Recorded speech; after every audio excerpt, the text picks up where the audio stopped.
What is up, YouTube? My Cowboys family here, bringing you guys the latest update on our very own Dallas Cowboys. And, of course, as always, thank you so much for joining us here tonight.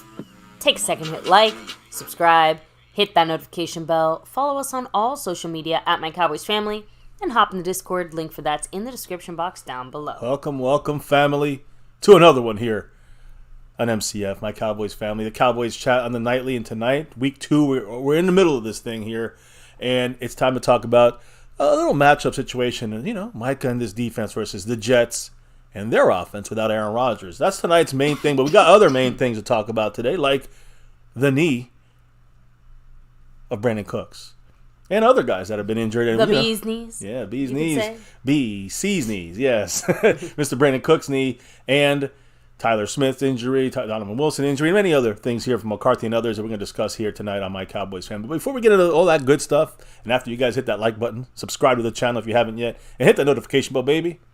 Let's let them know who's in the house tonight as far as repping these boards that make the MCF nightly live streams go on and on and on. You have to give the love, the appreciation to the man rocking it as a sponsor of the week and the stream boss still currently, Mark Hovsepian. Yes. A big mahalo to him, of course. And, you know, he's not the only one representing on that side of things, right? You have Jason Renfro, yes, who is, of course, the membership. Oh, actually, no, it's The Lunatic. That's yes, right. The Lunatic took down Jason Renfro's streak. Thank you so much to the man, The Lunatic, who is now the membership champion. Yes, The Lunatic, you know, Skeptical had 3 months of this feature that is one of the most helpful ways in this channel to drop the love here and help the other family members that are watching and get into the membership side of things, Navy, Blue, Silver, Star, and the Over Everything, which I got to give an update on things. But also membership gifting, Skeptical Fan had it for 3 month streak. Mr. Jason Renfro had it for 5 weeks in a row. Now we got the Lunatic starting a new one. But we also have a new leader that we haven't seen on this board here, Rhonda Don Smith. That's right. Who's currently got 5 on it. No one else has anything currently on that board. So right now, Rhonda Don is in the lead on that board. And if you look at the overall board this week, baby, a lot of ballers in the house. But Snug X, in the over everything level, he's repping in first place. Rhonda Don is in second. And Marissa Sparkle's in third. She had dropped some Cash App earlier in the week. And another star level member. She jumped from silver. Said, nah, no more silver. We're going in that star level top shelf membership. Much love to Marissa Sparkle. Appreciate you. Who is now in third place on the overall board and in that star level, which, by the way, I'm going to talk about Cash App in a minute, but let me talk about the star level members here in My Cowboys Family and the Over Everything members who get nightly shout-outs every single damn night here on My Cowboys Family. And they're the biggest supporters and sponsors on here: Skeptical Fan, Jason Renfro, Dwayne Broussard, Lincoln Kane, Mary Alvarez, Andy Potts, Ron the Don Smith, newly entered Marissa Sparkle, and, of course, the Over Everything King, Snug X, who'll be appearing on the show sometime in the next 3.5, 4 weeks or so. So much love to everybody in that star level. I'm going to go through some quick little things here, but first, before we get into kind of, you know, the ways to help out the channel, I do want to say Cash App King for 4 weeks in a row has been Snug X. Could have been 5, but we're not sure yet because he's kind of got a pseudo tie here with Skeptical Fan. So the next person between these two guys, Skeptical Fan and Snug X, whoever drops the next Cash App is the king the rest of the week. Right now, it's the split thing here. So we'll see what happens. You know who the leader is, though, right now, baby? It's Gloria. Woo, in the house. So much love to Gloria, who's currently the Cash App leader here tonight. She'll be taking the crown next week if no one else does. So much love to Gloria. Appreciate you. Snug X in the overall lead currently right now. Mark Hovsepian, 14 points, and the sponsor of the week. And the Lunatic repping the membership gifting board with Rhonda Don in the lead this week. A lot of love there. And, you know, you could do the super chats. You can jump in the membership like Marissa did. You could gift memberships like the Lunatic and others here. Rhonda Don and Skeptical and Jason Renfro have done.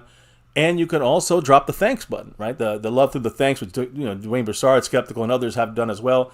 But then you look at the Cash App and that crown. There's 4 ways of helping out and getting into that side of things, baby. Want to go over it real quick? Of course, you do have the Cash App money sign My Cowboys Family, the Venmo at My-Cowboys-Family, the regular PayPal link, and last but not least, the Streamlabs link, which lets a comment show up on screen just like a super chat. And now, after the intro and all the commercial breaks and stuff, let's talk about who's in the house tonight talking some Cowboy football with us here and the family. Let's do the shout-outs, baby. You already know, skeptical fan. Ooh. Always staying skeptical, much love. So, and I concur with that rule.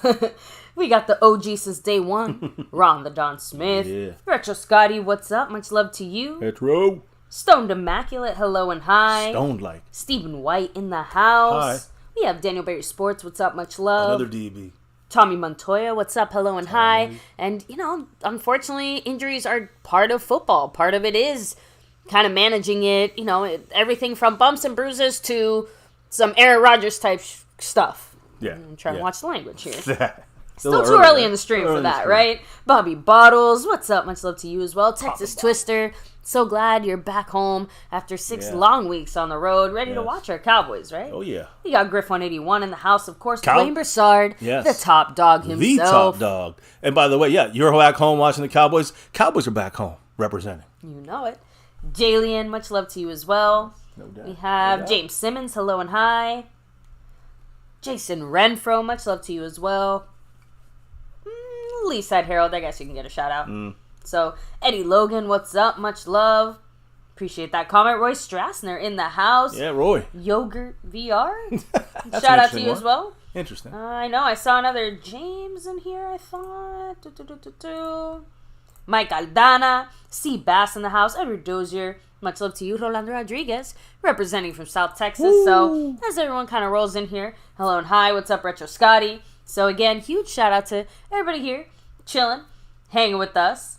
Hitting that like, subscribing, notification bell. Let's get going with some NFL news first. And actually, I think you got the info on this one, baby, because we're going to start with some fun stuff, some different stuff, even though it's football related. Former superstar from the Seattle Seahawks running back, Marshawn Lynch, guys, he revealed after that Super Bowl loss against the Patriots, where they were on the goal line, right?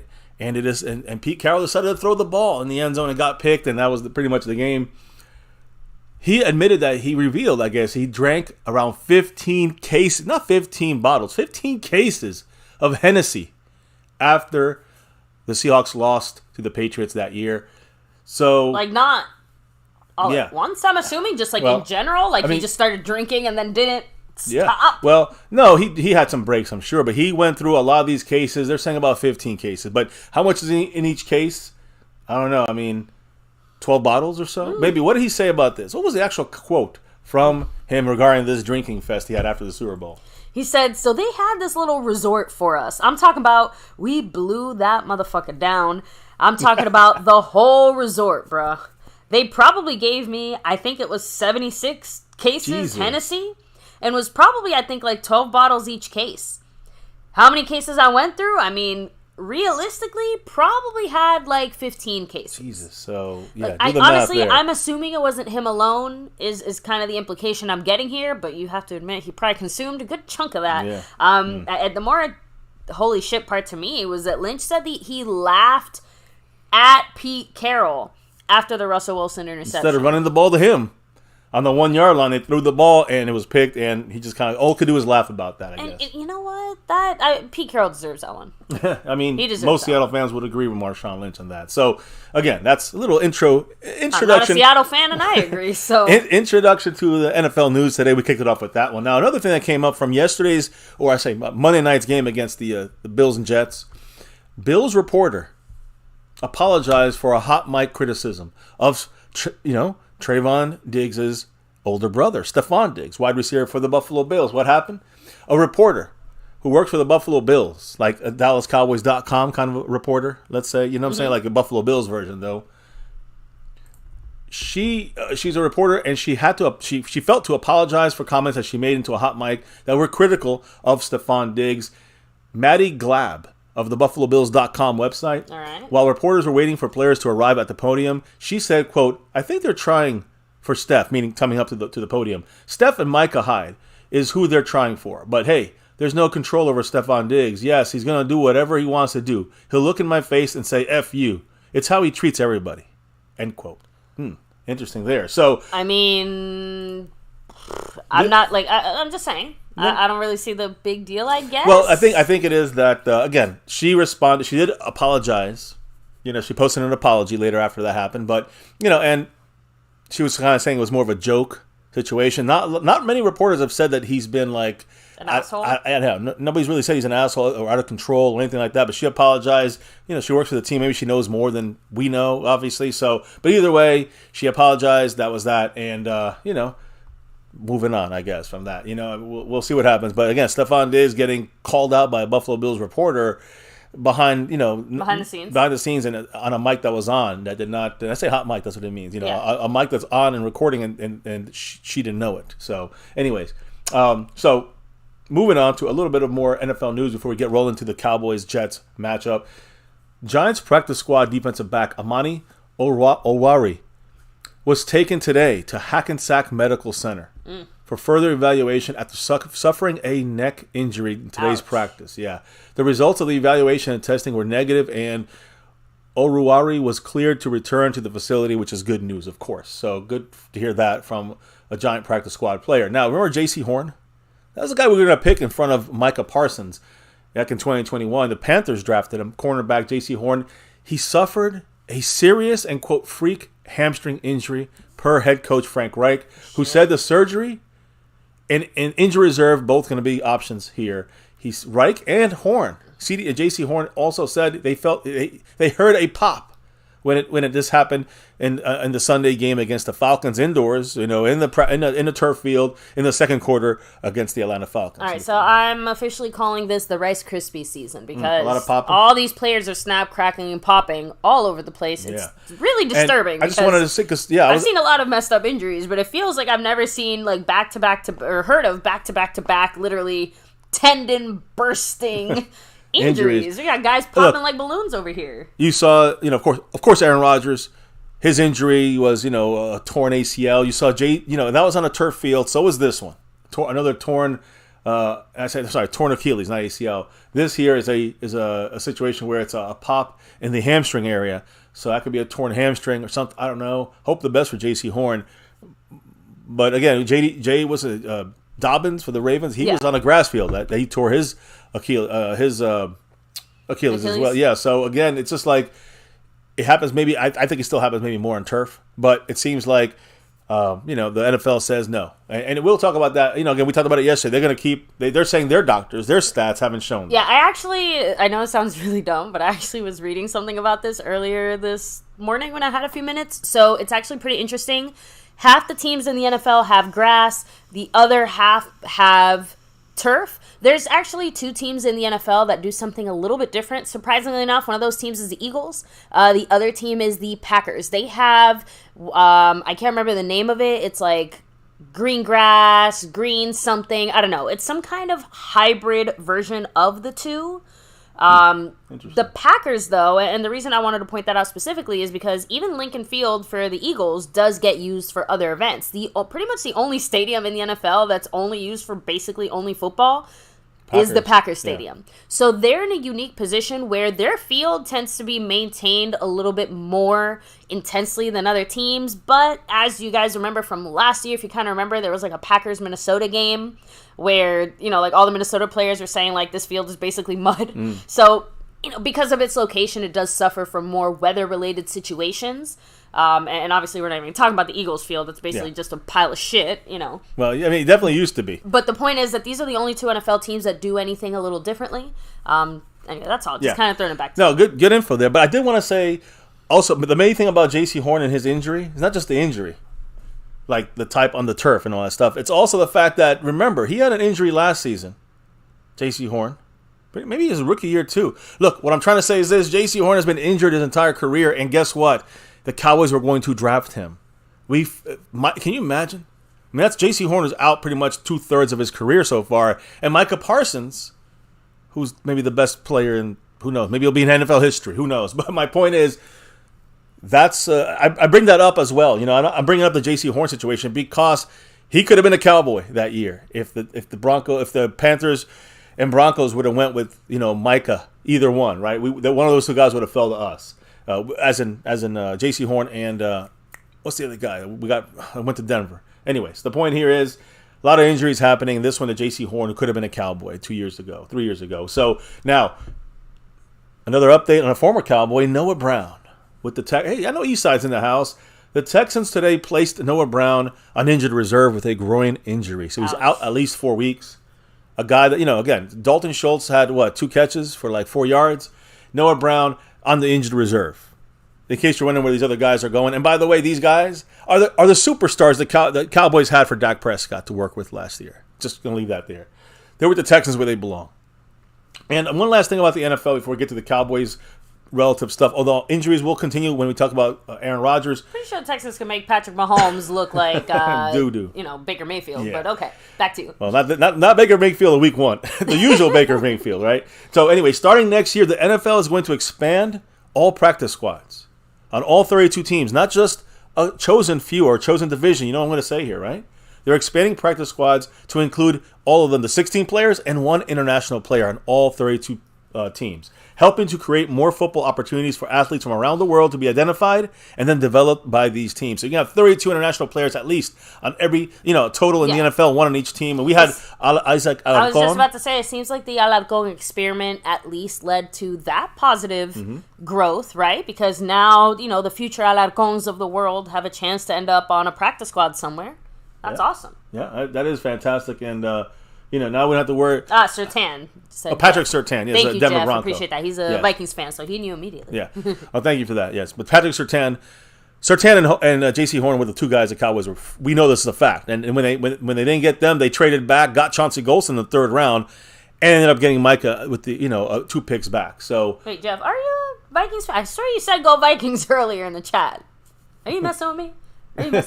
Anyway, what's up, Foxy's friends? Much love to you. Yes. Anyway, back to you, baby. Sorry. Yeah. So, I'm sorry. So, again, that's the situation with the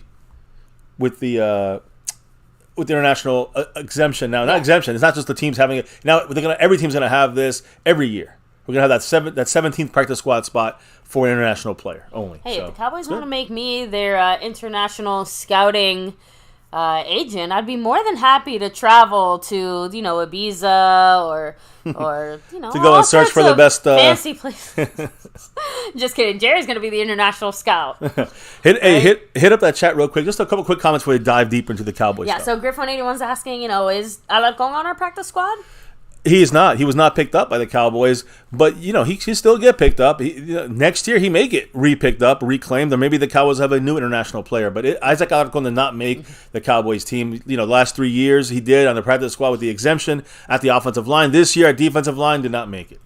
Seabass, by the way, we were kind of going back and forth. He said that you look like you're trying to take Dan Quinn's job. Here in the thumbnail, but he also said that you look like the coach who's like trying to cheer the players on, like encourage them and push them and stuff like that. And I look like the coach that's like super nice, and the second you piss me off, I'm ripping your nose. So that's pretty much how it was for the flag football team there. Yeah. Yeah, I said, I'm like, I was the mean coach. Foxy's friend said, on Thursday I'll be a Vikings fan too. Hey, F the Eagles. You know how we do. So now, guys, Dilly, fuck Philly. Always. Exactly. Everybody What's up, Lord Nova? Much love. So, yes, guys, take a second to hit like, subscribe, hit the bell. Yep. Back to you, Mother. And let's talk quickly about Aaron Rodgers. This is still NFL news, but obviously this is directly concerning the Cowboys and the fact that this is our opponent this week. Aaron Rodgers' injury on Monday in 2007 versus the Cowboys. He took over in his first prolonged appearance as a quarterback after Cowboys cornerback Nate Jones, remember him? Mm-hmm. He knocked out Brett Favre from the game. And then Aaron Rodgers came in and had his first long, truly, multiple drives of importance. Yeah, he took over and that was it. Yeah, 2007. But on Monday, for this game that on Monday Night Football between the Bills and the Jets, Nate Jones, that same player, was the field judge in this game where Aaron Rodgers snapped his Achilles. Awkward. That is very, very strange. A little factoid there. By the way, you know how long he played this season, 2023, for Aaron Rodgers? 75 seconds. That's the length of Aaron Rodgers' 2023 NFL season. That's crushing if you're a Jets fan. That's what she said. Yeah. So, damn. Now, the Jets head coach Robert Saleh said he would be, quote, shocked if Aaron Rodgers retires. So again, the inside mindset, I guess, is that Aaron Rodgers is going to come back stronger next year, even at 40 into 41. Now, I mean, look, Brady played till 40-something. Yeah. Obviously, Rodgers, mid-40s. Has that similar mindset. It's a little weird, though, because, Aaron Rodgers says that he really is passionate about football. I don't necessarily doubt him. But it is a little bit different than I think we're used to seeing from players who are passionate about football, even as they're in their later years of their career. That's all. So, I'll believe it when I see it. I think that he's just salty enough about the way things went this year to kind of want to, push himself to come back next year. So, honestly, unfortunately for him, though, like, this happened now in a weird way. So, timing-wise, like, it almost would have been better if it happened at the beginning of training camp, because then he would have been better for next year. But hey, it is what it is. We'll have been back for sure next year. Look, I think he'll be back because quarterbacks usually come back on something like this. A year from now, he'll be in training camp, all right, I think, next year. So, but recovering at 40 is not quite the same as recovering at any other age either. It might take him an extra couple of weeks or an extra month maybe or so. Maybe he has to lay off the shrooms a little longer, right? So, listen, here's the thing. They asked Robert Saleh, head coach for the Jets, on the turf and the role in Aaron Rodgers' injury. And Robert Saleh said, quote, "If it was a non-contact injury, I think that's something to discuss, but it was kind of a forcible blow. I think that was trauma-induced. I do know the players prefer grass, and there's a lot invested in these young men." So basically saying, they should do what the players want, the owners, and that this was not a grass or turf situation. This is just the guy fell on his fucking Achilles and it bust. Side note, one of the reasons I brought up that whole grass turf thing earlier is my whole point is that because most of these other stadiums and places do use their venues for other stuff, that's one of the reasons why they prefer turf, obviously. So keep that in mind. For example, obviously AT&T Stadium, Jerry's never switching to grass because he wants to be able to cash in on all the other fun events. You can do they with hosted that. AT&T Stadium. Exactly. So just throwing that out. I think the Cardinals have like grass they roll in and out. They have an option of like turf and grass fields. I'm not sure. I thought their stadium had something like that. Anyways, NFL Commissioner Robert Goodell had a statement about Aaron Rodgers' injury. He said, quote, "I feel bad for Aaron Rodgers. He's meant a great deal for this league, and you want to see him perform. But I'm a believer in the Jets.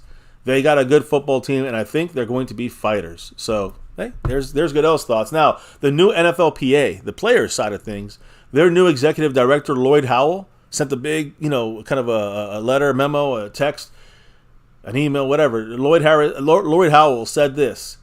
Basically, I'm not going to read the whole thing, but he said basically that all NFL stadiums should and need to have natural grass. Again, that fight continues. Now, when it comes to our team about to face these Jets, we heard from Aaron Rodgers. He's not playing. I'm not talking much more about Aaron Rodgers. We know the deal with him already. But, Robert Saleh yesterday said Zach Wilson's team. We're going to see him. He's the quarterback. We got it set up to stop the run. We're going to look at the offense of the Jets. But first, let's look at our team. And what is Mike McCarthy telling us about different things? First and foremost, about the Aaron Rodgers situation. So, baby, I know that McCarthy did speak, and he had his press conference. There he is. But basically, he said, whatever, he thought the same thing was going to happen in 2018. You'll see what he says about that, and maybe you have the context quote, but he definitely said, quote, "I feel terrible for him as an Aaron Rodgers." What else did he say, baby? Well, I hope so. Yeah, I didn't think he was going to say some people think they hate each other, so. Look, I can't, they might have left off on, not the greatest foot or whatever, but McCarthy obviously has, love and appreciation for Aaron Rodgers. But anyway, McCarthy went on to say, quote, "You were hoping it wasn't serious. It kind of reminded me of a play in 2018 against the Bears. Early in the game when he went in, told me on the headset that he was done for the year. He had a fracture in his knee joint. And then he came out at halftime and threw 3 touchdowns, won the game, and then played the rest of the year. That's what I was hoping was going to happen." But yeah, I've definitely reached out to him. It's great to compete against people that you care about. Him and I have been through a lot together. I have a tremendous amount of love for him. This is tough. I know he was very excited about this chapter in his life, and I was looking forward to seeing him this weekend. So, again, that's a lost opportunity. Very understandable. They both got to see each other in this, official new role for themselves, right? So, and obviously he was asked, do you feel a little let down now that you won't be facing off against Aaron Rodgers, right? And, McCarthy said it, quote, "I mean, it's only natural that you want to play against a great player. But at the end of the day, we need to get to 2-0. Our focus has been good today, and that's what we're looking at." I thought that Wilson did go in and obviously did a nice job. Meaning Zach Wilson, just so people know. Yeah, I'm just saying, I wanted to make sure. I hope it wasn't Russell Wilson, or else I have more questions. But he's talking about now, looking at the Aaron Rodgers situation, now moving on, saying we got to win this game. Now, whoever's there, you got to play him, right? It's Zach Wilson. So I'm sorry, go ahead. Yeah, he had it on. This is a very good football team. They have weapons in all 3 phases: the energy, the division game, the Monday night. I was impressed with their team. Yeah, so that was that Monday night, a surprise win after Rodgers went out after 4 plays. So, good details there from Mike McCarthy about his connection there with Rodgers and the plan going forward against the Jets. So let's look at that plan. Oh, okay. Yeah, No, it's interesting. Foxy Friends, I thought the same thing. I'm like, well, you'd think turf is better because you don't have to water or whatever. So it turns out that is not the case. The only way to get turf clean is to literally rinse it off. Remember, so you gotta kind of water the difference between grass and turf is that grass, since it is like a natural thing, it will kind of, consume things, as things are consumed, or absorb things and things like that. So the turf does not absorb any of that. So all the blood, all the sweat, all the dirt, all the literally anything that gets on there, there's got to be rinsed off and washed off. So what do we do now? Yeah. Just say, I didn't even know that. Guys, I learned way more today about turf and shit like that than I ever wanted to know. You went down that rabbit hole. Which is why I think it's interesting. I do think a hybrid solution is maybe the better answer. But I'm just so surprised that the NFL, considering how big they are, doesn't have some kind of unifying rule or something. Like, imagine if you went to play soccer and every soccer field was different. Like, that's, I don't know, that's weird to me. Anyway, that's all. Yeah, I want to shout out, by the way, Foxy Friends, like you said, Seabass, Jeff Coughlin, MH in the house. Asmodeus said, I feel bad for him too. Seabass, Asmodeus, yes. We have OG, Ron the Don Smith, Retro Scotty, Mark, Hovsepian in the house, and many, many others. I think I'm going back a little bit there, but appreciate everybody here chilling with us. And now let's go to the important, we dealt with the turf talk. Aaron Rodgers, the Jets, they're ready for us. We're ready for them. Let's hear from, McCarthy talked about his connection with Rodgers. You know what came out before McCarthy's press conference today? The injury report. Which is a little weird to have the injury report before your practice. Before McCarthy even spoke. But the Cowboys had a walkthrough today, so it wasn't going to be any new injuries. At least we don't think there will be. So as far as from the practice itself, remember, we haven't practiced or been on that field since the game against the Giants Sunday night. Monday was off, Tuesday off, today was a walkthrough. So this is the first injury report, and the schedule's a little different because of, for the practice, because of the Sunday night game, right? So everything's this is like the kind of soft day, and then we're going to have practice Thursday, Friday a little harder, and then it's going to be Saturday a walkthrough again, Sunday game day in AT&T Stadium. So this today came out, before even McCarthy spoke today, the first injury report of Week 2. And, of course, the usual suspects on this list. First and foremost, what about these injuries from our big two here on the left side, Tyler Smith and Tyron Smith? Tyron Smith on the injury report with that ankle. Full practice. That's that's kind of the guess when the Cowboys, staff, coaches, because they really can't tell if he's going to be full practice because they're just doing a walkthrough. But that's their guess. That's always what it's said when you see these posted on a walkthrough. It's their kind of guesstimation of what they would have been if they had a real practice. But that's great news. Tyron Smith is a full practice. That means he's as 100% as he's going to fucking get. Mm-hmm. And we got to take that. So now I got to switch off different paths here. We got the Grim Reaper, though, in the house. And he's part of the family here at MCF. Welcome back again. And go Cowboys, Grim. So appreciate that. But again, now let me also talk about, before I even go on with Tyler, we know Jordan Lewis last week didn't play, but was also full practice on the practice reports. He will probably play this week. So it sounds like he's a go.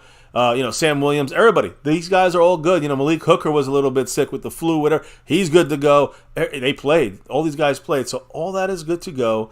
Tyron Smith, good to go. Jordan Lewis, good to go. What about Donovan Wilson? He's on the list. He had a calf injury, of course, all the way back from the first training camp day. Still did not practice. That's what they would have figured for him today. If it was a padded practice, he would have not participated in that practice. So not great news there, but we're still going to hear from McCarthy about these explanations, where these guys are heading. But that's Donovan Wilson's kind of path there.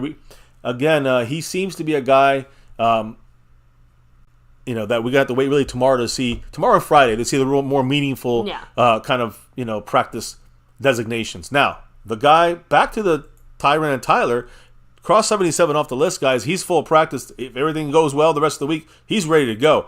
What about number 73, Tyler Smith. That's my big worry in the sense of I want to get him back out there fully healthy. Can we take another week off? We got Chuma Edoga did a great job. But we got a better defense. Well, I'd say a very similar defensive front because the Giants are good up front too. I think the Jets are a little better. But we'll talk about them tomorrow on defense. But my point here is Tyler Smith on the injury report, of course, with the hamstring, also did not participate in practice. So again, expected, just like Donovan Wilson. Both these guys are not practicing yet. Tomorrow, Thursday, we'll see about both of these guys and how they appear. They might be limited. That would be good news if they're limited. That means they're working them back into the practice finally. Either of these guys or both of them. That's what we're looking forward to. Hopefully tomorrow, padded practice, Friday, padded practice. Now, that is, that's the situation. So you figure, hey, that's it, right? No injuries on the Monday night game. On Sunday night game. But there was a guy on that list added today, and it seems it's from that game. I'll explain here because it is Mr. Brandon Cooks, guys. Brandon Cooks on this injury report, our second receiver on this team. We picked him up in the offseason in a trade, and he had 2 catches for 22, 30 yards, whatever it was. But I thought they were big catches. One was a 4th down, another one was down the field, and he hasn't even started being used in this offense yet. So Brandon Cooks, without rain and a waterlogged ball, I wonder how much better we may do. We may see from Brandon Cooks. When you have him on his kind of a nice clear day field there. So Brandon Cooks, guys, unfortunately, it's listed with him as not practicing. What's the injury? You see it on the thumbnail, guys. The knee. It's one of his knees there. It's kind of banged up. Something's wrong with it. So again, we're going to find out more. But the reason this is a little not surprising, but I guess it is surprising. The only addition to last week's report going into the Giants game.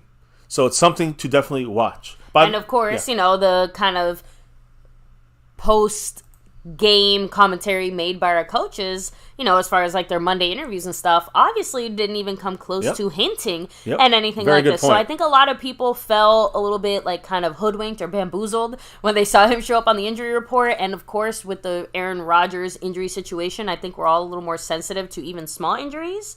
So, I think a lot of people just went, oh shit, this is problematic. Honestly, again, I'm sure lots of guys came out with bumps and bruises. It just seems like Brandon Cook's bump and bruise was a little bit more, on the treatment. Injury side and warranted a little more special care. But honestly, I think we heard it from him. Well, he's going to speak from him, right? Yeah, we're going to hear the updates here. Don't worry, from both these people, but McCarthy and Brandon Cooks himself. But just so you guys know, keep in mind that Brandon Cook, Eastside Harold made this point. I got to give him credit here. He is banged up and injured, misses games here and there throughout a season the last couple of years, and he's in his now 11th year. So just keep that in mind, all right? Or his 10th year. Keep that in mind. Which again, it's a good thing that he's not expected to be the CeeDee Lamb of the team, right? Agree. So that's a good point. And we have the rest of our guys back healthy and ready to go. I know a lot of people were like, "Where's Tolbert? I'm sure we will be seeing them, and especially with Brandon Cooks maybe a little more banged up. Maybe this is when you start seeing a few more of those guys take. Honestly, they're probably going to take at least, I don't want to say useless reps, but you get what I'm trying to say there. So just to give Cooks a chance to be out there when he can be impactful, right, John? Woo. Thank you so much. Who, by the way, with that $2 holler, kicking things off officially. Yes. Tonight. The first drop of the night. Appreciate you. Much love. And he said, I think 3 will be a dog. Like dog like bark bark or dog like No, he's already a dog. I woke up my dog. He's already a dog. He's again seven 1,000-yard seasons in 10 years with 4 different quarterbacks, 4 different teams. I know, but he's got to start barking on our Cowboy field now. He's fine. He's fine. I don't disagree. I'm just saying that I think I get the what he's rain trying to slowed say. it down, and I think that we'll see a lot of Brandon Cooks in this offense. We're going to take what we're given, and some stuff you're going to see open up more and more for all the receivers on a better field and better weather. But also, I think that when you start to push a little down the field, and you may want to take some shots, just if it's someone opened up, you take that shot. Brandon Cooks, Gallup, and CeeDee Lamb are definitely much more sure-handed receivers. Yeah, and honestly, just the impact that Cooks has had throughout the offseason. Yes. And even just heading into the season, the kind of knowledge he's imparted on these young guys, that alone I feel like was worth the Cooks move, even if he only plays, 8 out of the 17 regular season games or some crap like that. You know what I mean? Because we're already seeing the impact on the rest of the guys. And by the way, who is more impactful than the man Micah Parsons up there? Ooh, number 11. Shout out to Marco Seppian, Boston Streamer out with 11. He's repping that 1-1. So much love to Mark and much love to John, who's on that board as well now. By the way, super funny side note. Talk about the smallest of worlds. Long story short, started a new job this week. You guys pretty much know that. It's been a little bit crazy. But one of my new coworkers, her youngest son, went to school with none other than Micah fucking Parsons. Ooh. So interview Micah coming Parsons. soon, guys. Interview coming soon. No. No. But I did at least get confirmation that Micah is a very nice young man, and that he is very, very hardcore when it comes to his football and basically all those things that we've kind of seen a little bit behind the scenes. He's a competitive beast. Yes, man. but that apparently he's a very nice young man. Those are the exact words used. He does seem nice. He also seems like he is the best in the NFL when it comes to defense. The way his attitude's on the field. Much love to John Montgomery once again, dropping 5 on it. Moving on up this board quick like. Appreciate you, John. What did the man say? We should go get Taylor from the Colts. Just imagine that run game. You don't want to start divvying up so much money. Remember that. And I know we have money, but that's going to Dak and CeeDee Lamb and others on this team. So I don't think we need to stack the run game. I think the Cowboys are going to go away from Pollard. And I think we're going to go towards young guys every 4 years for a little bit at the running back spot. I think we're going to draft our guys, not pay the guys. Yeah, if you have $5, you can buy that big family-sized bag of chips. But maybe the better idea is to buy, like, I don't know, the pack of hot dogs and like, the side salad. Because now, instead of a snack, you got a whole meal. Ooh. And right now, the Cowboys, they're not really looking for, family-sized bag of Doritos, right? They are looking for their side salads, so to speak. So, to me, if we were going to get any kind of player or get anybody, I don't know that running back is the best place to spend the money or invest as far as a roster spot even. Heck, forget the money. Guys, we got such limited space here on our roster. I don't know if I'd want to spend the roster spot on another running back. Yeah, that's a good point. So, and someone said earlier about Ronald Jones. We don't even see him yet. He's still on our exempt list till next week. So that's another guy we got maybe look at or not. I don't know. I have to stop. Shout out to man SnugX.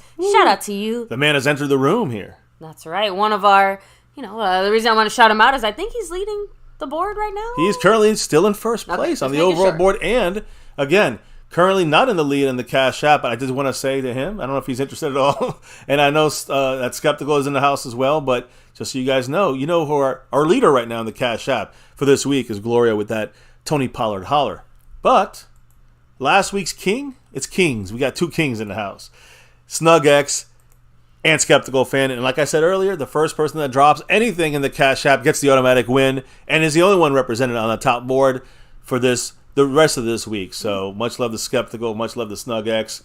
4 weeks in a row for him, by the way. That's right. By the way, anyone hopping in here just now like Drums and Cowboys, long story short, yes, Brandon Cooks will very likely be fine, but he is, I'm just saying that, he's got some bumps and bruises, though. Yes, obviously his, is it right or left knee?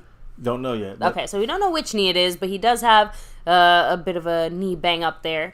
But no, it's not. Yeah. It's not like a serious, debilitating type of injury. Yeah, let's get back on it because I do want. We would have heard about that on Monday. I do have a lot of stuff on this, and the Cowboys did not say anything on Monday about it. That's what makes it even. I don't say surprising, but it seems like something that came out of the game. Listen, he finished that game, Brandon Cooks. So the injury cannot be, in my mind, that serious. So, anyways, as we take a look at this is what we focus on now. So let me get to it instead of kind of pieces around out there. So again, the only addition since the game and never talked about, right? So it's a little bit kind of eye shifting. But another thing I want to say, running back coach Jeff Blasco still remains away from the team for a personal health matter. We don't know what that is. I hope he's okay. The last time we had someone in his family. Last time we had a coach with a health matter, we had a coach unfortunately pass away.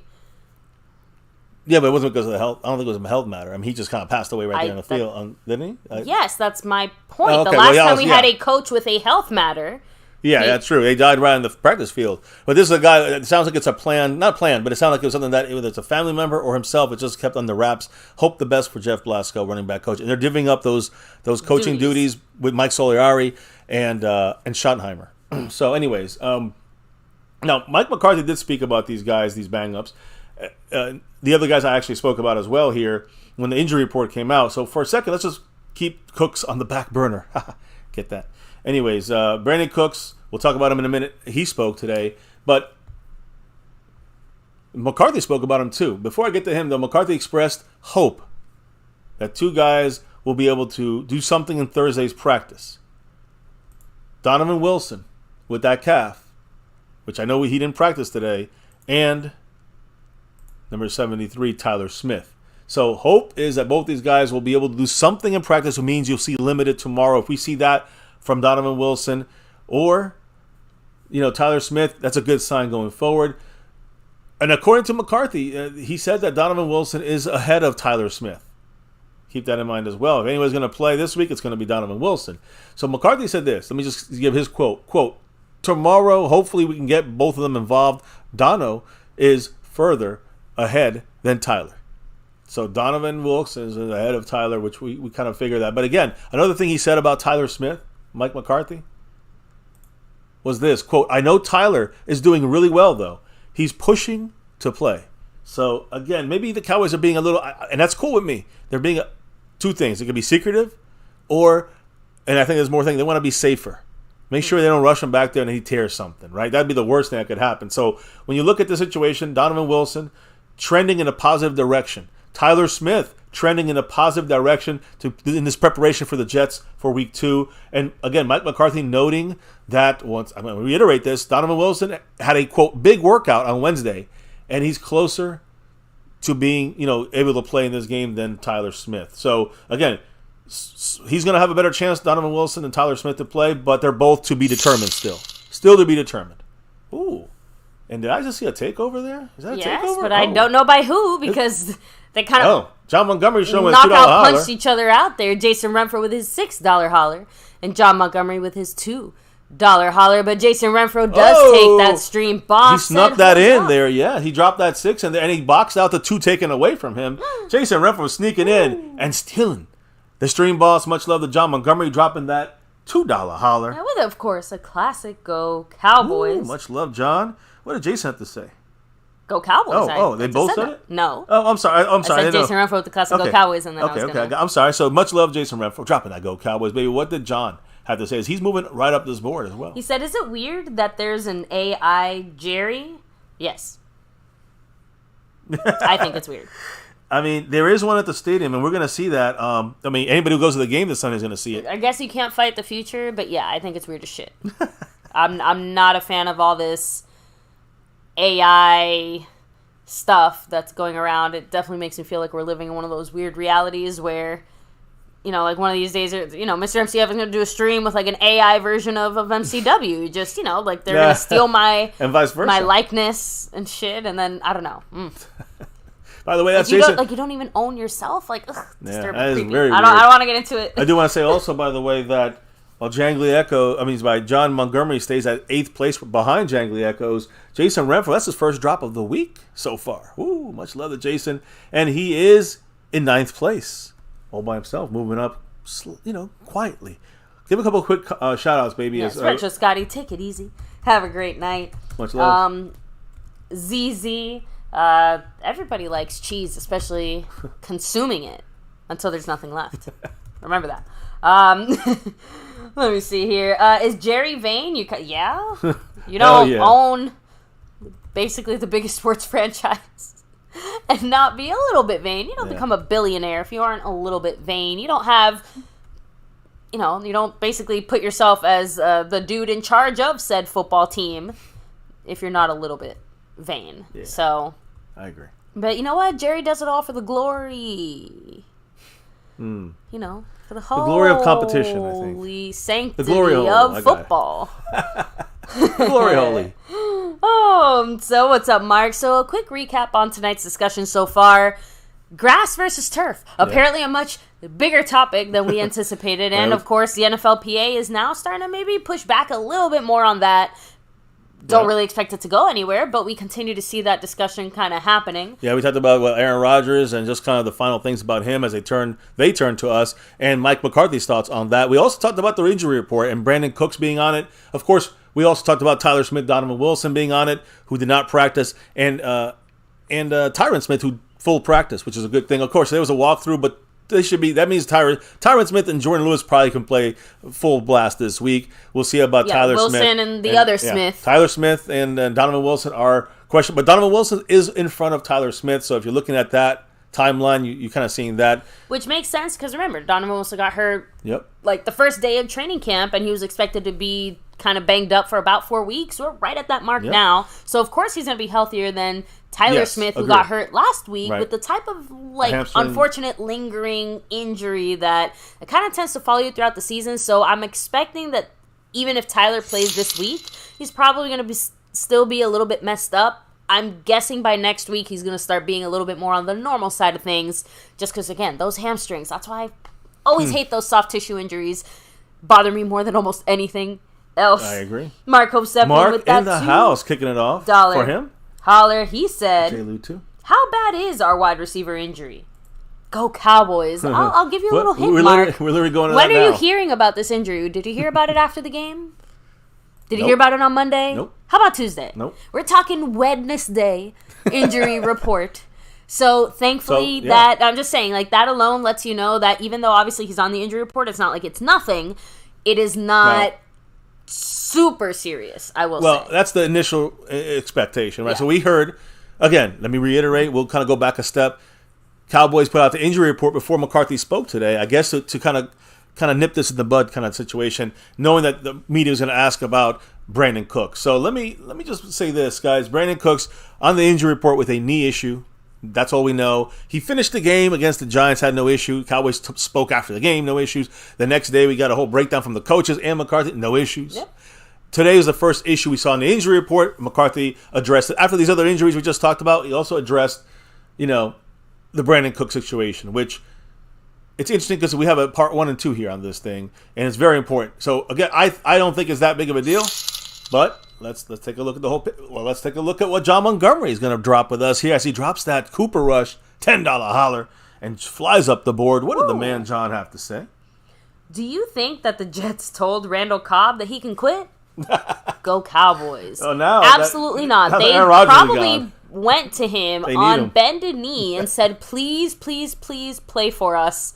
At least help our young guys. Or else we are up shit creek without a paddle. So he's not that good anymore. But but Zach Wilson is going to need all the help he can get. And honestly, this entire team hinged off of Aaron Rodgers. So it's going to take everyone to keep it together. And Randall Cobb might be older, might be a lot of things, but he's still a veteran guy who can maybe push the team. Although I admit that his kind of general personality and stuff like that, he reminds me of Amari Cooper. In that he's obviously very serious. He takes his football very seriously and stuff like that. And it's not to say he isn't a leader, but it is in his own way. And I do think that he's just not as outgoing in the way that you kind of have to be when you're trying to either lead or take over. I think his job or is help similar to guide things along. I think his job though, Randall Cobb. It's similar to what you see with our side, with Brandon Cooks. Again, Brandon Cooks is a little more in his prime than Cobb, but they do the same thing when it comes to the young receivers on the teams that they're on. So he has value, of course, but I think that he's not he is just the more of a help and a good guy that connect with Aaron Rodgers. Now he's got to get open for Zach Wilson. I don't know if it's going to happen that often. I really don't for Randall Cobb. So again, there's kind of that question mark for him. Who's basically about to retire this past year. Right? I know. So, again, I guess he could all of a sudden, decide to, retire and then, unretire or something like that. Mm-hmm. But he's probably just going to half-ass it at worst. Just being honest. I'm just, you know what I mean. Randall Cobb, he's older, but he's not going to half-ass it. Now, let's get back to Brandon, our guy now. Much love there, John Montgomery, who's right there with Marco Seppian. Remember, Mark's the all-time sponsor of the week streak guy. What did he have? 15 in a row, was it? Mm-hmm. Domination there, right? So much love. John said, he doesn't want to be there without A-Rod. So I guess anything's possible. Yeah. How about this? If the Jets have some really shitty games or something, maybe he does pull the plug early and say this is not worth it for me. But I do agree with you. I don't think he's just gonna throw in the towel. He's not that kind of guy to do it. I mean, he's committed, and he will probably stick with at least the base commitment he made. Now, listen, there's Brandon Cooks right there, right? So, what did Mike McCarthy have to say about Brandon Cooks and this injury that showed up on the injury report? All right, so Brandon Cooks is major for this team. McCarthy said this about Brandon Cooks, who's estimated to have been a non-participant in practice today if they had a real practice. He was a walkthrough. Quote, he hurt his knee during the game.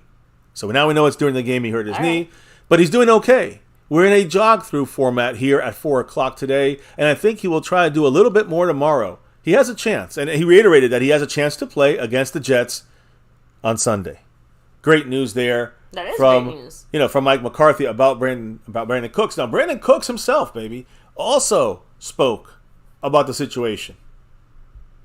Yeah, he popped up there and he said a couple of things regarding the updating situation. Now, I will say this: he did not give, the details, right? He didn't give full details of what happened with this injury, which I guess you can say it's worrisome. I don't know if it's really worrisome. A few people mentioned that they think it happened when he got tackled in the fourth quarter. Again, obviously, right. I don't know the exact play or something like right. that, but I am going to just take, yeah. I can't remember who said in the chat, but I'm willing to take your word for it just because I'm also assuming it happened later in the game considering he played for most of it. Yeah. That was just my assumption. Yeah, exactly. So, however it worked, as we see him here getting ready for this year, Brandon Cooks didn't go in details about his knee issue. I thought that was a Roomba. Knee issue. But he played through it on Sunday night in that game, walking around without favoring it today. That's a good sign there. And again, he said, quote, on his knee injury, quote, "I'm just working, and we'll see where we're at. I feel good." And then the reporters asked to gain some clarity on what's going on in the next couple of days. If he's going to play, he said, quote, "If I'm out there, then there's no limitation," end quote. He should be back there for the next practice, guys. That's the thought process here. Yep. And he's there even limited. He's going to play. My guess is for this game, like I said earlier, he might have, let's say he was planned to get like 25 snaps. Right. He might get probably 15. Going to be more like 20, 18, and then the rest of the guys will, a snap or two here, You'll snap see some or two more. there. You'll see some more. And this is what people are asking for this. You'll see more Jalen Tolbert this game. Let's see what the young man can do. Stepping in there for 10 snaps. Yep. Right? We saw a lot more Turpin this week one. True. I would like to see a little bit more of some of our other guys. Yeah, So although the reason we saw Turpin so much was because of, I think, the specific weather situation outside of the fact that plus he played we know running back. McCarthy is adding him more into the mix offensively. Definitely. So, again, I believe that Brandon Cooks is going to be fine enough to get some snaps in his game. Fine. I don't think he's gonna be like a. See, if it's a soft tissue thing, if it's something that's more than just maybe a bruised knee or something, which I'm assuming maybe it's down. Because again, if this is a strain in his knee, it's gonna be out for. It would be not this amount of questioning. But the last thing we gotta look for tomorrow's pads, Friday's probably pads. What do we have to look for? We have to look for him as a limited participant in the next 2 days. If we see that, he'll probably play limited snaps, and that's just all we need him is on the field. Get him on the field and get one of their guys against him. Maybe you might get something, you might not. He's good enough to kind of go out there and maybe do a little damage. But you're taking another Jets player away from CeeDee Lamb. You're taking another Jets player away from Michael Gallup. I agree. And honestly, if you get Cooks out there. Yeah, I'm not all that concerned with the Cooks injury. I am concerned about what John Montgomery is saying here in the $10 holler he just dropped. Much love. And he's shooting up this board, may I add. What did the man say? I see everybody talking crap about how the Cowboys didn't show offense, but the 49ers were amazing. I watched both games. I thought the Cowboys defense looked way better than the Niners. And again, I agree. I watched that game too. I agree. I think the reason people are feeling this way is because, remember, if you think back to our Cowboy game, guys, our defense dominated so early. The Giants absolutely were put into a position that they had to kind of come back, and not just that, but then our offense was put into a position where why would we risk it? If the weather had been different, I think our offense would have shined a little bit more. But the weather being what it was, McCarthy just looked and said, yeah, I'm not going to try to pass in this. We're going to just keep doing what we're doing because it's working. Yeah. And the defense will win this game. So it was an overwhelmingly conservative game in a way that we probably won't see unless there's another weather situation. You know what that's called, guys? It's called smart. It's called great offensive football IQ by Mike McCarthy. Whatever the weather, that defense, I'm sorry, but we'll dominate. Rain, snow, sleet, or hail, we're like the freaking post office over here because we're going to deliver it all the days of the week and twice on Sunday, which is not like the post office, but we make special deliveries for that. Listen, I also love the fact that he's bringing up the defense of the 90s. I know you weren't there for that, baby, but I was. And the defense of the 90s was kind of like a... The 90s? The defense? The Niners. Oh, I'm sorry. I thought you said the 90s, but I'm actually thinking about the 90s in this because, we had a really good defense in the 90s. Of course, we had the Doomsday defense in the 70s, but the 90s defense was great in its own way. It was like a lot of great players and like Charles Haley, and it was a lot of really good players in Charles Haley. It was what it was, the first 2 Super Bowls. This defense is much better. This is comparable, in my opinion. I know they didn't win Super Bowls yet. This group of guys, this compares to that Doomsday defense of the 70s that was just mauling people left and right. and they didn't even do what we did. I mean, the Steel Curtain was better, supposedly better than the Doomsday defense, and we're matching the Steel Curtain kind of days of things when it comes to the domination. So we shall see. We got one game in, right? We got a shitload to go. But, the offensive side of the field will definitely benefit from the defensive domination. Guys like Brandon Cooks, Dak to Cooks are going to be going on crazy. Short fields, thank you, defense. Anyways. Yeah, Griffon81 also saying it. If our tight ends had caught the drop passes they had, our offense would have looked way better. Not just from a pass completion mindset, but from an offensive touchdown mindset. And efficiency. And that's the thing, too. Now look, let me actually clear this. You guys will lead me right on to where I need to go next here as we're getting closer to the wrap-up of the offensive side of the Jets and our defense. But let me kind of go through a couple of quick little things here when it comes to Dak Prescott and this game. Now, we know about the play calling by Mike McCarthy. We know about, Brandon Cooks' injury. We talked about that in detail. So when you look at Dak Prescott, all right, guys, and kind of, critical or not, we were critical as well here. He was playing in a rainstorm, all right? Did not shy away from traffic. He went and still attacked some plays down the field. 83% of Dak Prescott's passes, according to FTN data analytics, were deemed catchable. 83%. That was the second highest number in week 1 of catchable passes. It reminds me of that argument we had, the discussion we had on stream, where at first you were like, oh, that was a bad pass by Dak. And I'm like, are you sure? Because it looked like Ferguson, I think it was. I'm like, it looked like Ferguson should have caught that. And upon the replay, it was, even the few people who were like, oh, I think it was on Dak, they were like, actually, you know what? This angle showed it much better. You're right. Ferguson should have caught it. So that's a second highest number there in the NFL, right? The second highest when it comes to catchable passes by this analytic. You know how many of his passes were caught out of those 83 catchable passes? 83%. Only 56% were caught. So we left 25% on the table because of the receivers, and we talked about this yesterday. The receivers dropped 1/4 of Dak's passes. So again, one out of every 4 passes in the rain, basically ended up a goose egg. Now again, not an incompletion by Dak. Some were. But one out of every 4 was not on Dak. One out of every 4 incompletions was on the receiver dropping the pass in the rain. But people get mad at Dak. People get mad at the receivers. It's the rain involved in this too. It should not be that going on in any clear days. And also, it's not really on Dak on those, right? So let's be honest about that. Dak's passes were the 7th most difficult by expected completion percentage, which means, in the rain and in down and distance situations and all that stuff, under pressure and duress, all that stuff counts. When you add it all up, Dak, again, 7th most difficult, by expected completion percentage for Dak Prescott in this game. Dak's catchable ball rate was 83%. That was 19 percentage points higher than his expected completion rate, which was rated in that game at 60. What he should have completed was 64%. Not completed, but the accurate balls, catchable balls. 64% of catchable balls in the rain. He hit 83%.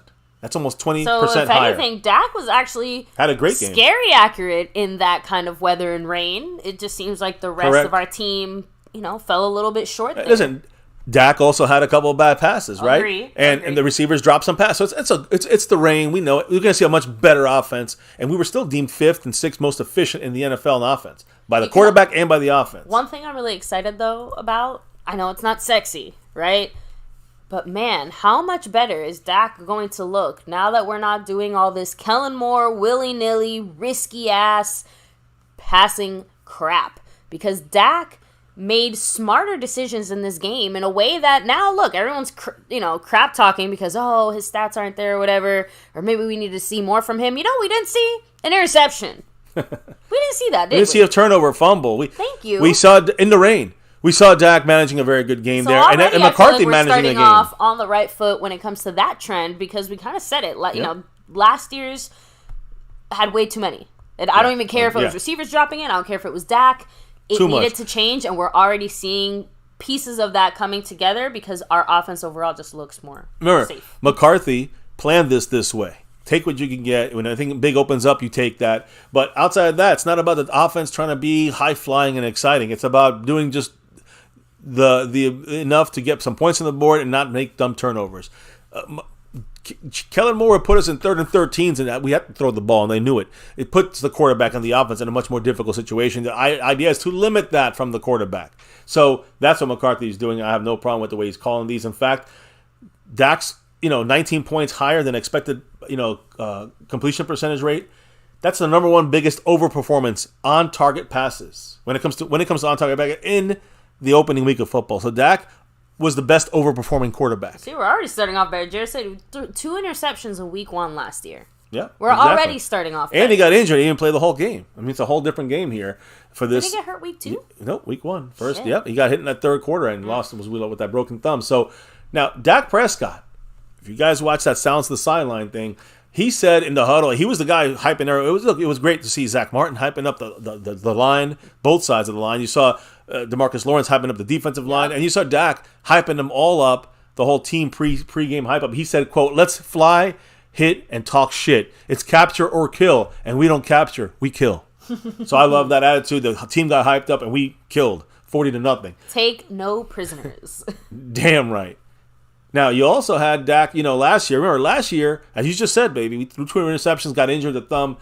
The last home loss for the Cowboys was week 1 against the Bucs last year. If you guys remember, we were 8-1 at home last season. So we only lost that first game to Tampa. So we haven't lost since over a year ago at home. I like that. Cowboys are at home this week. It's time to win another one here against the Jets. Now, again, speaking of the Jets, we're going to get into that now. I know we have some Tony Pollard talk here, but with a win on Sunday against the New York Jets, the Cowboys would be 2-0 for the first time since when we went to see that opening game, baby, in 2019. We beat the Giants, and I think we beat the Dolphins the next week. We beat Washington the next week, and then the Dolphins week 3. We were 3-0, and then we lost our tackles, and then we lost 3 in a row. So, I think we lost the Saints, Jets, and Packers. I don't know. It was ugly. We went down fast. But, man, that was a good start. We're going to be 2-0 for the first time since 2019, 4 years ago. The Cowboys got off to a 3-0 start that season. Remember that. And then lost 3 in a row. The last team they lost to go 3-3, that was the game against the Jets. We could have sent that. We could have got that 2-point conversion. We had our entire offensive line missing. Dak was all over the place. And there was some issues with the coaching from old Lenahan, if I recall. So, or maybe it wasn't. I'm sorry, it was Kellen Moore not really knowing how to adjust when you're losing. You don't have your all 5 offensive linemen. So that's how it started off in 2019. Can we get there? I don't know. But when the Jets travel to Dallas this week, they will be forced to wear their green jerseys. Why do I say forced? Well, I say forced because last year they only wore their green jerseys one time. Week 15 in 2022. And that kind of is weird to me because I could have sworn they wore their jerseys more than one time. So they're going to go with their green. We're going to go with our white. And, we determined that, right? We got the white jerseys.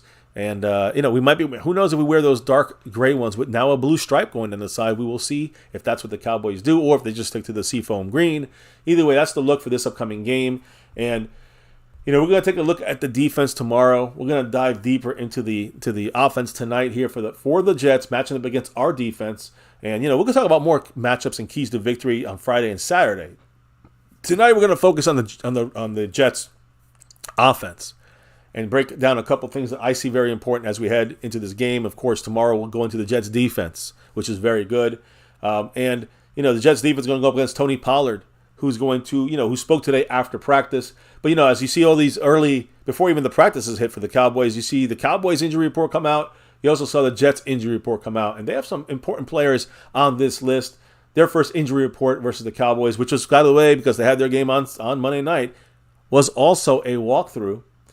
3 very important players there, 3 starters in my opinion. I know Dalvin Cook's starting running back, but Breece Hall, running back, had a really good game. Also had a knee issue and was limited, not out, but was limited for the walkthrough.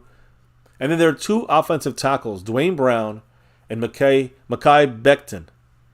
Becton has a knee issue. He was limited in practice. Dwayne Brown, the old man, has a shoulder injury, limited in practice. And you know what's great is we're literally talking about all these guys tonight and how it's going to be a major factor for that offense and even a bigger factor for our defense to overcome them, which I think we shall do. But anyways, this is their first injury report. Definitely keep an eye on all of them. Breece Hall, the 1-2 punch with Dalvin Cook.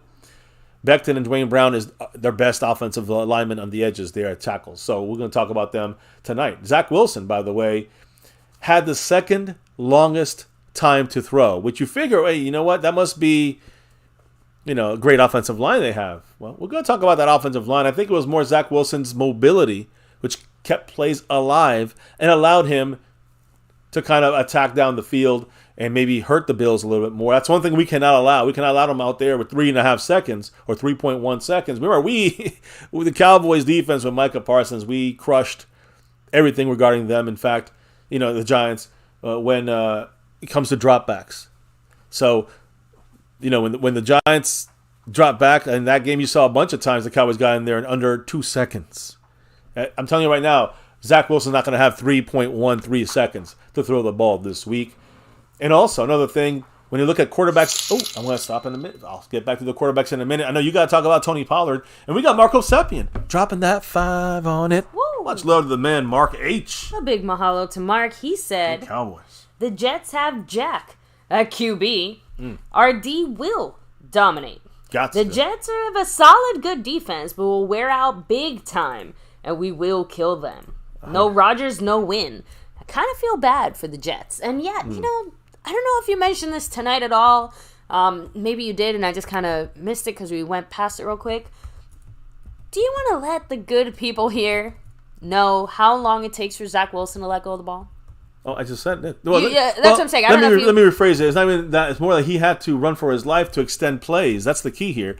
So he extended plays by he held the ball the longest, 3.13 seconds, but it was because he had to run for his life and extend plays. He had, so imagine against us, we just got to corral him. That's the key when they throw. I don't think they're going to throw that much. I think they're going to save those throws. I think we got a couple Cowboys here to corral him. Yeah. And listen, we're a lot better. I'd say faster.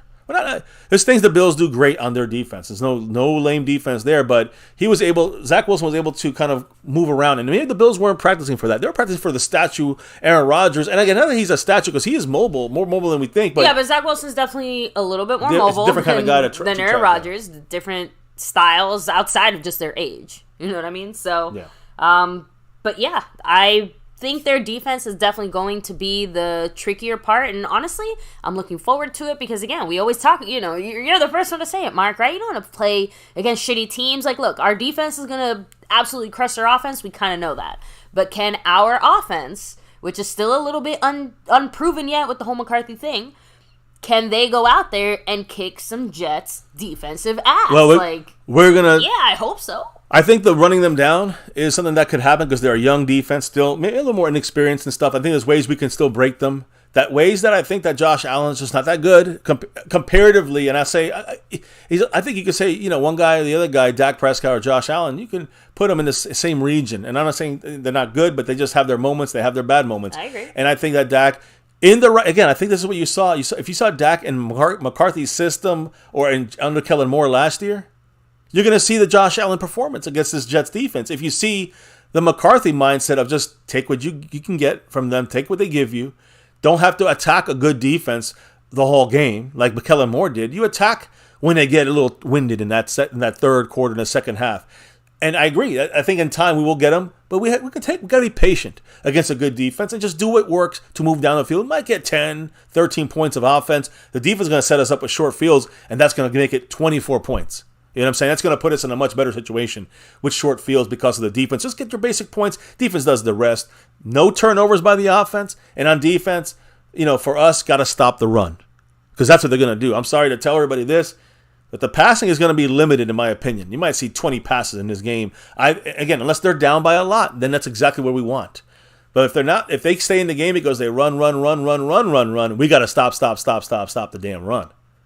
That's facts. Agreed. So, anyways, speaking of the run, Tony Pollard, and I'm going to get back to the Jets in a minute, but Tony Pollard's ready to face this Jets defense, which I believe the interior is better. That defensive line the whole defense is better than the Giants. But the interior line of the defense, we'll talk about them a lot more tomorrow. Quentin Williams and the rest, fantastic defensive line, and we have our guys ready to go. Let's see what they're going to be able to do to open up holes for Tony Pollard. So, again, baby, I know that he spoke today.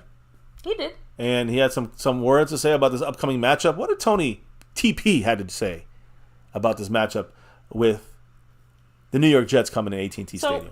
First, of course, he's talking a little bit about his debut performance as the RB1 for the Cowboys. He said, I felt like it was a pretty decent performance in my first game back, just getting my feet wet.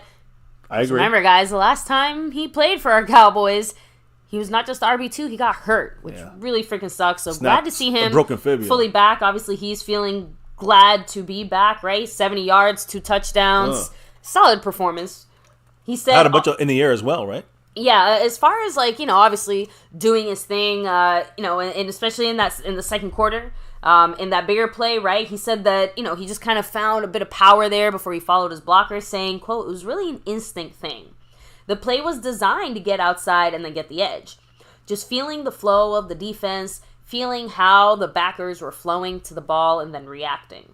So, which again, reacting is probably one of Pollard's specialties. He does very good at that.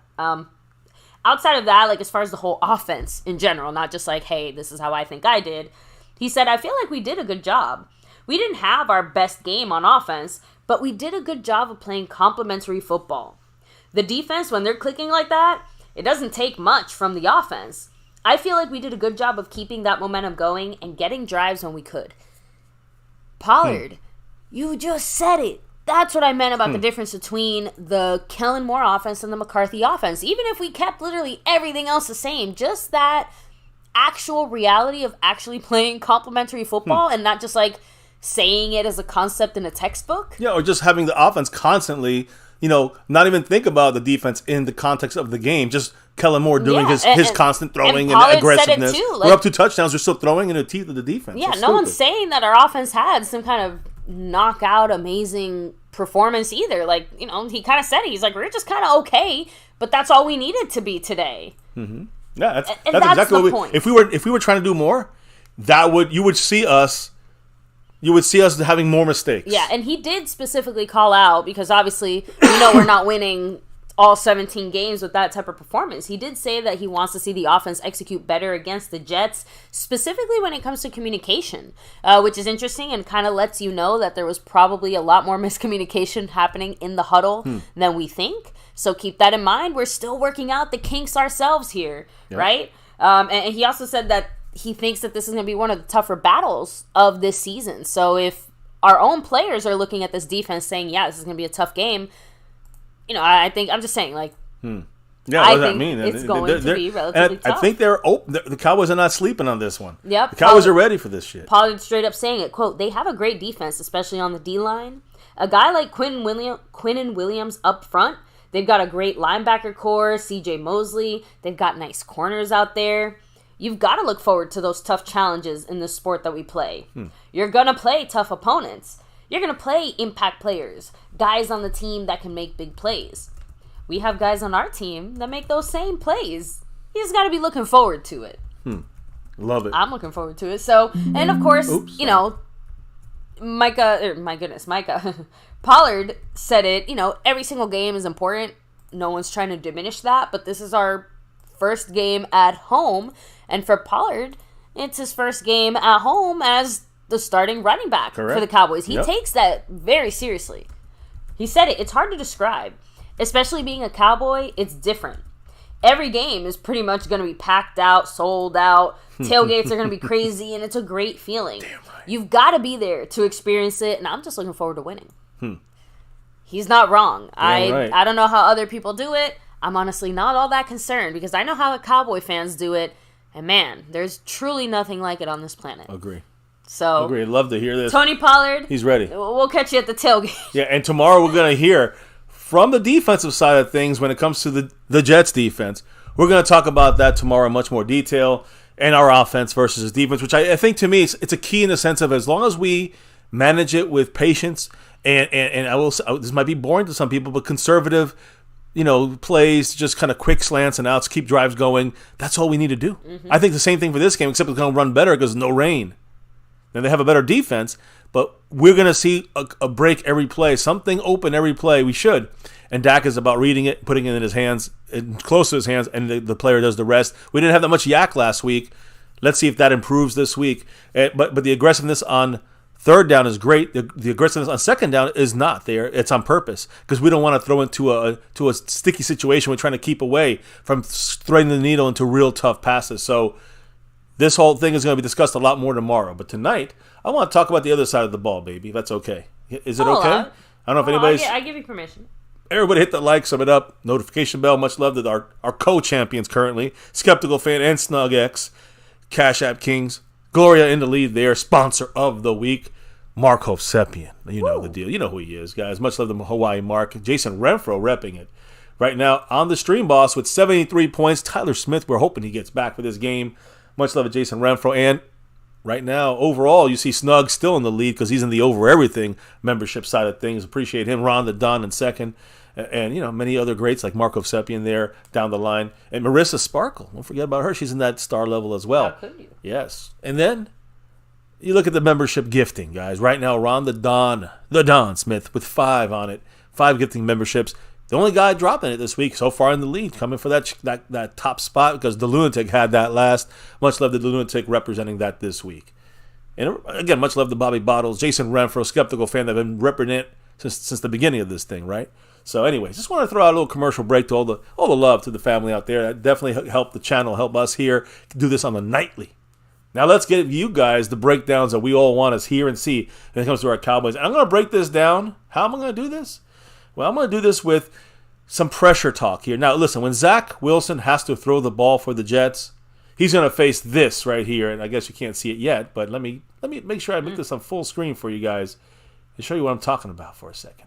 Micah Parsons and this pressure that we're going to be bringing. Zach Wilson had the second longest time to throw, 3.13 seconds per drop back because he had to run for his life. We got to corral him. One of the keys here. This is when he's passing. Now, I believe they're going to run a lot, but let's just focus on the passing. And Micah was going to break shit down for these. I mean, Micah's pressure causes other guys to get sacks. Remember this. Quarterbacks under pressure 40% of the time, that is a problem for a quarterback. Quarterbacks that are under pressure 45% of the time, you cannot sustain drives. It is non-viable, not sustainable, far from it. You can't do anything. Daniel Jones in this game, as you can see, was under pressure 66.7% of the time. I mean, we talk about 45 as you can't live as a quarterback at 40. He was at 67%.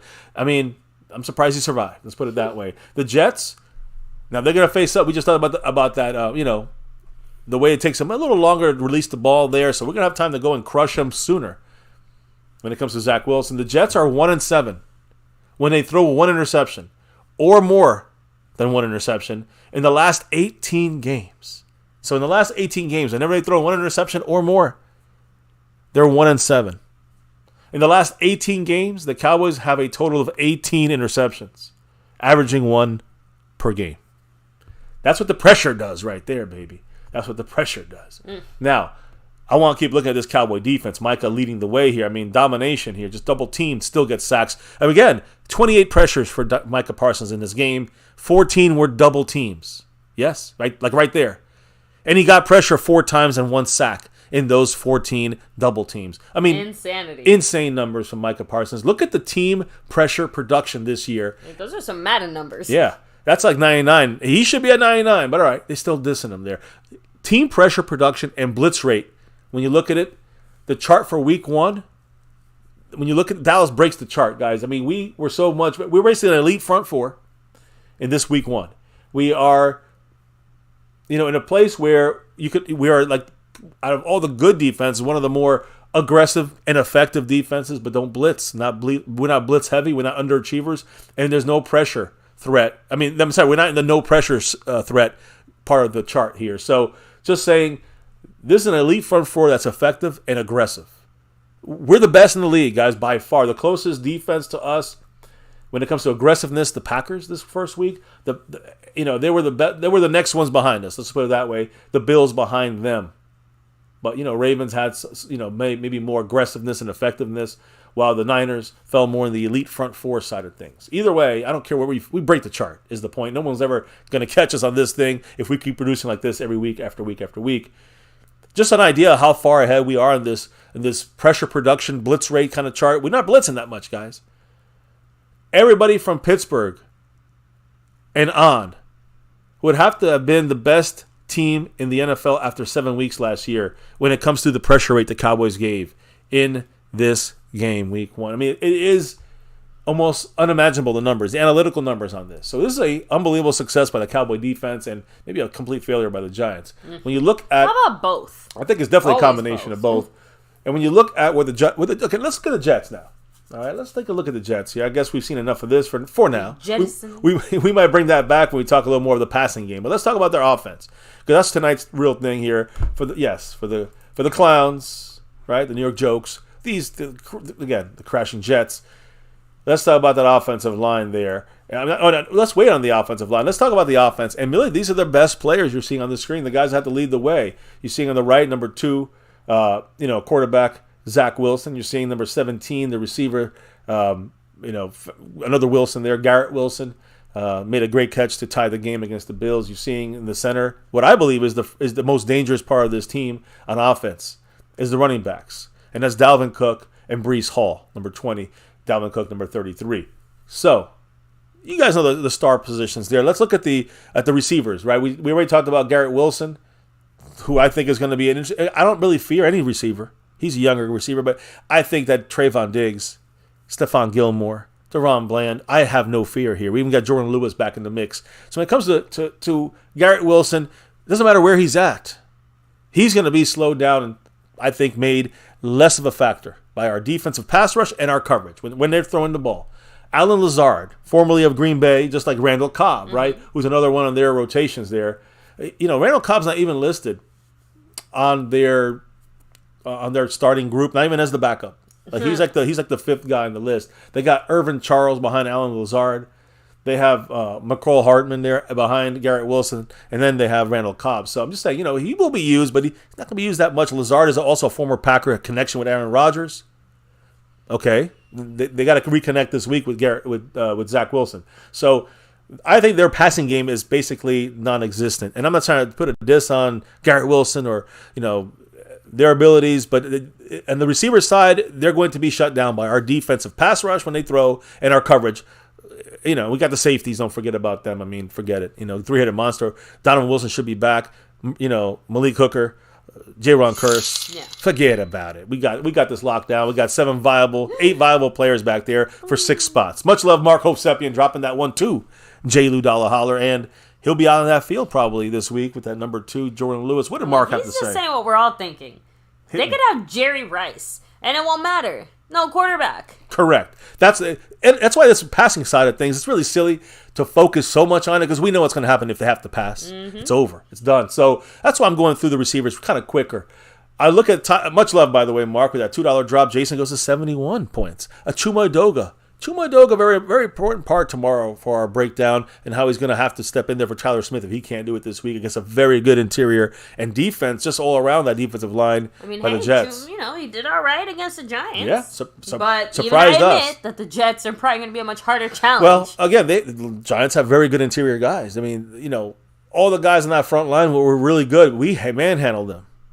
That's crazy. So I don't know if it's going to be the same thing every week, but definitely – we'll see how Chuma does, but Biotish, Zach Martin, Terrence Steele, Tyron Smith, they dominated. And Chuma did damn good, too. With those. That's why I said they won't look as bad when they have the other 4 starters around them. We lose a second guy, we're fucked. But, we're good now. Yeah. For now, right? We will get Tyler Smith, hopefully, if not this week, next week. Now, the receivers, that you got not much there. I'm going to be honest. I don't think they have much of receivers other than Garrett Wilson. We know the running backs. We're going to talk more about them. But, Breece Hall, Dalvin Cook, Nick Bowden, he's another guy, kind of fullback type player for them. And then you can look at the tight ends, which I'm going to dig a little deeper. To me, it's more about their blocking in the run game. We talked about our guys. Our tight ends sucked in the receiving side, but they dominated in the blocking side, especially run blocking. All of them, I don't care. Ferguson was like the second highest rated tight end blocking guy in the NFL this first week. So that's very helpful for the run game for us. And it's going to be very important for the Jets' run game. So they got 2 tight ends. They run a lot of 2 tight end sets and 13 personnel. They did that a lot this game against the Bills once they lost Aaron Rodgers. Tyler Conklin, Jeremy Ruckert, C.J. Uzoma. I mean, Jeremy Ruckert is pretty much an all-around kind of guy. He's a very vital blocker for them. Conklin and Uzoma, they are going to be, targets, I guess you could say, dump downs for Zach Wilson. So that's when you'll see the passing game. That's what you see there.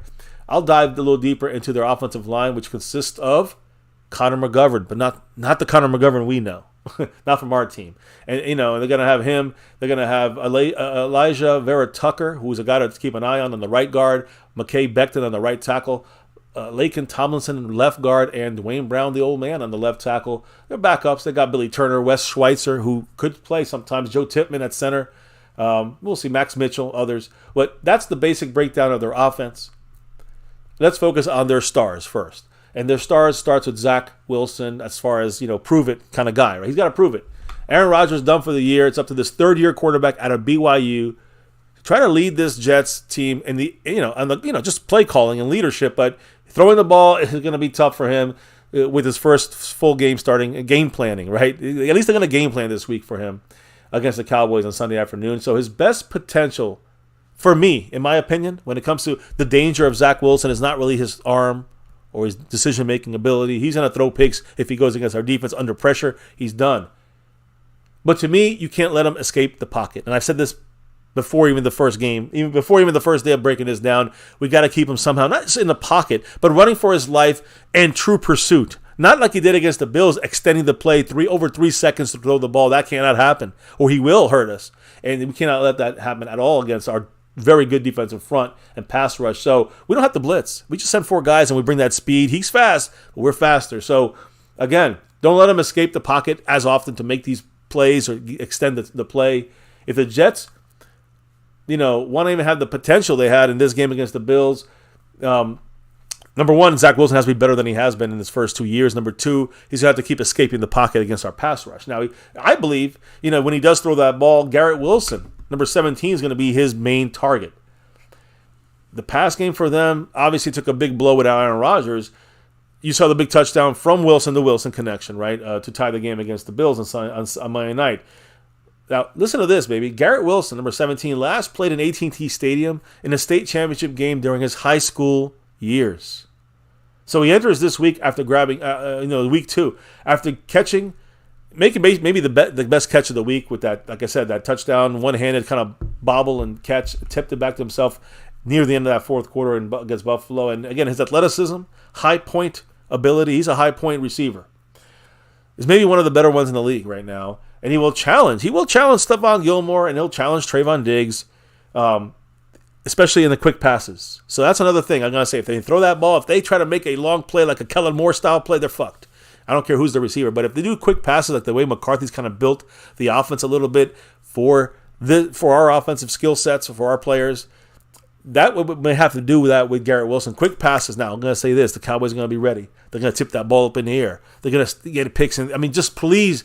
They might get 1 or 2 plays off of that and maybe get 5-10 yards. We're going to tip that ball. We're going to knock it down. We're going to cause issues.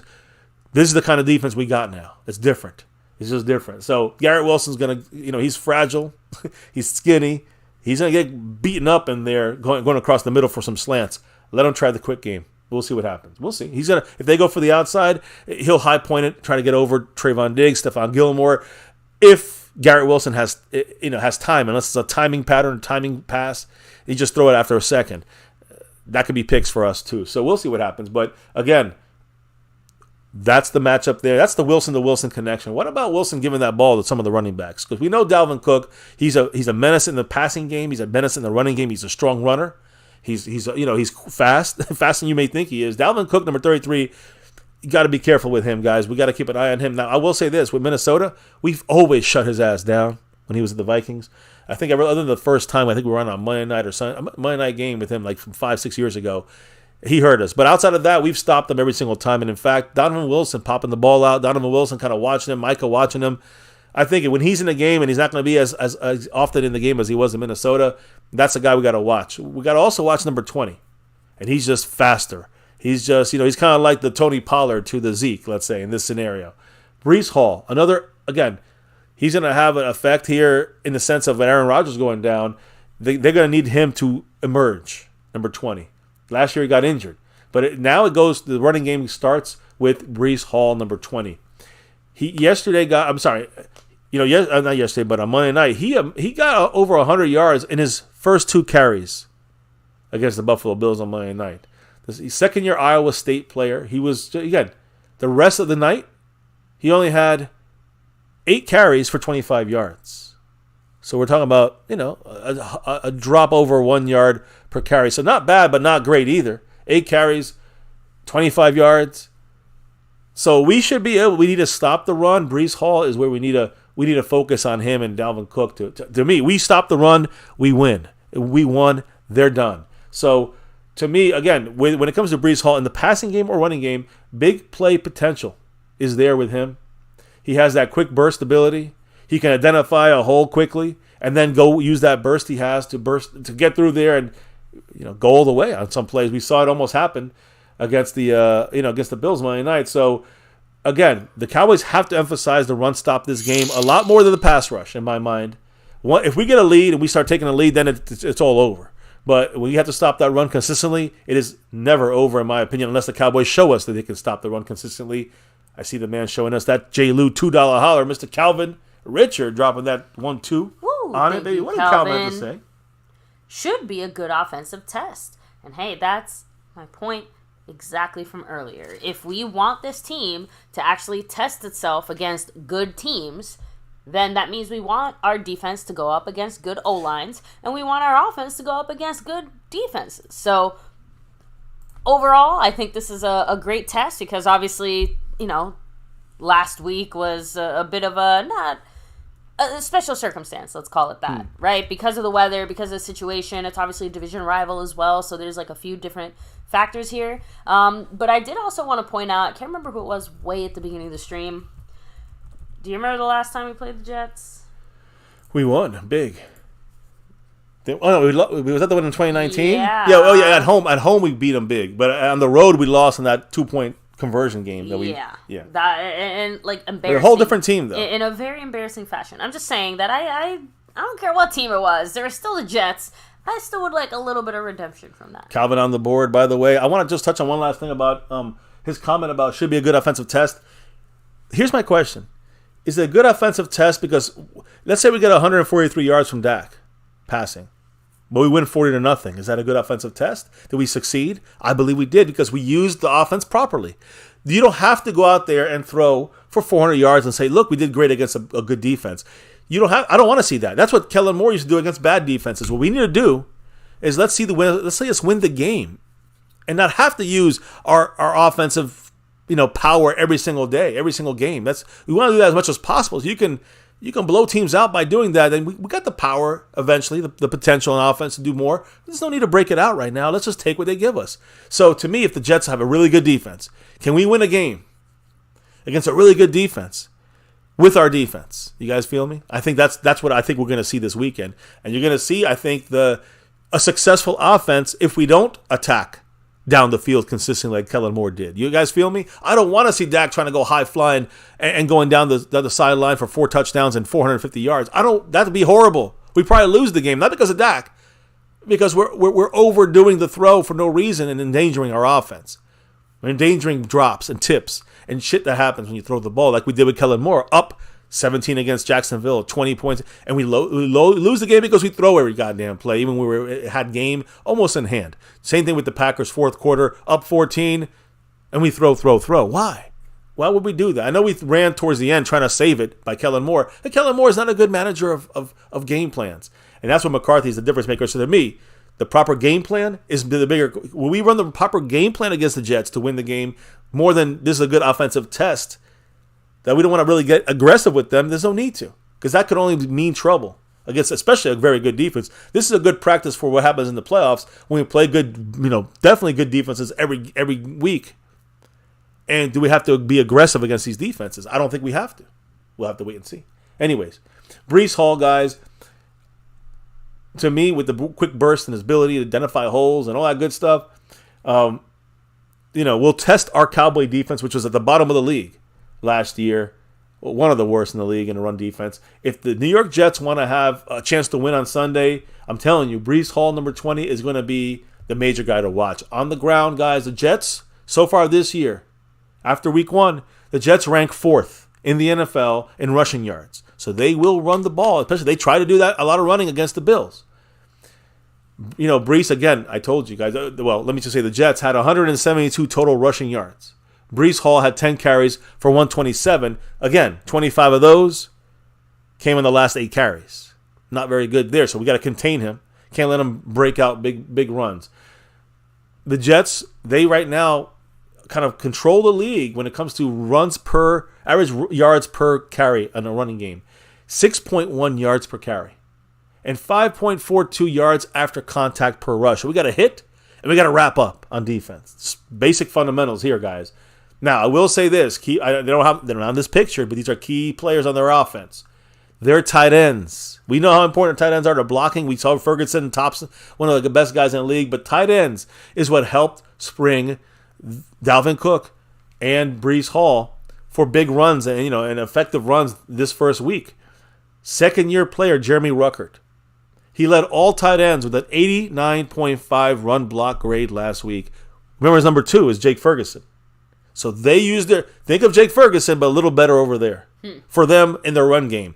You gotta stop the run if you're the Cow. I'm telling you guys, this is one of the major keys in this game: stopping the damn run. So the Cowboys defense allowed 108 yards last week on the ground to the Giants, who tested our ground game into the third quarter, I guess.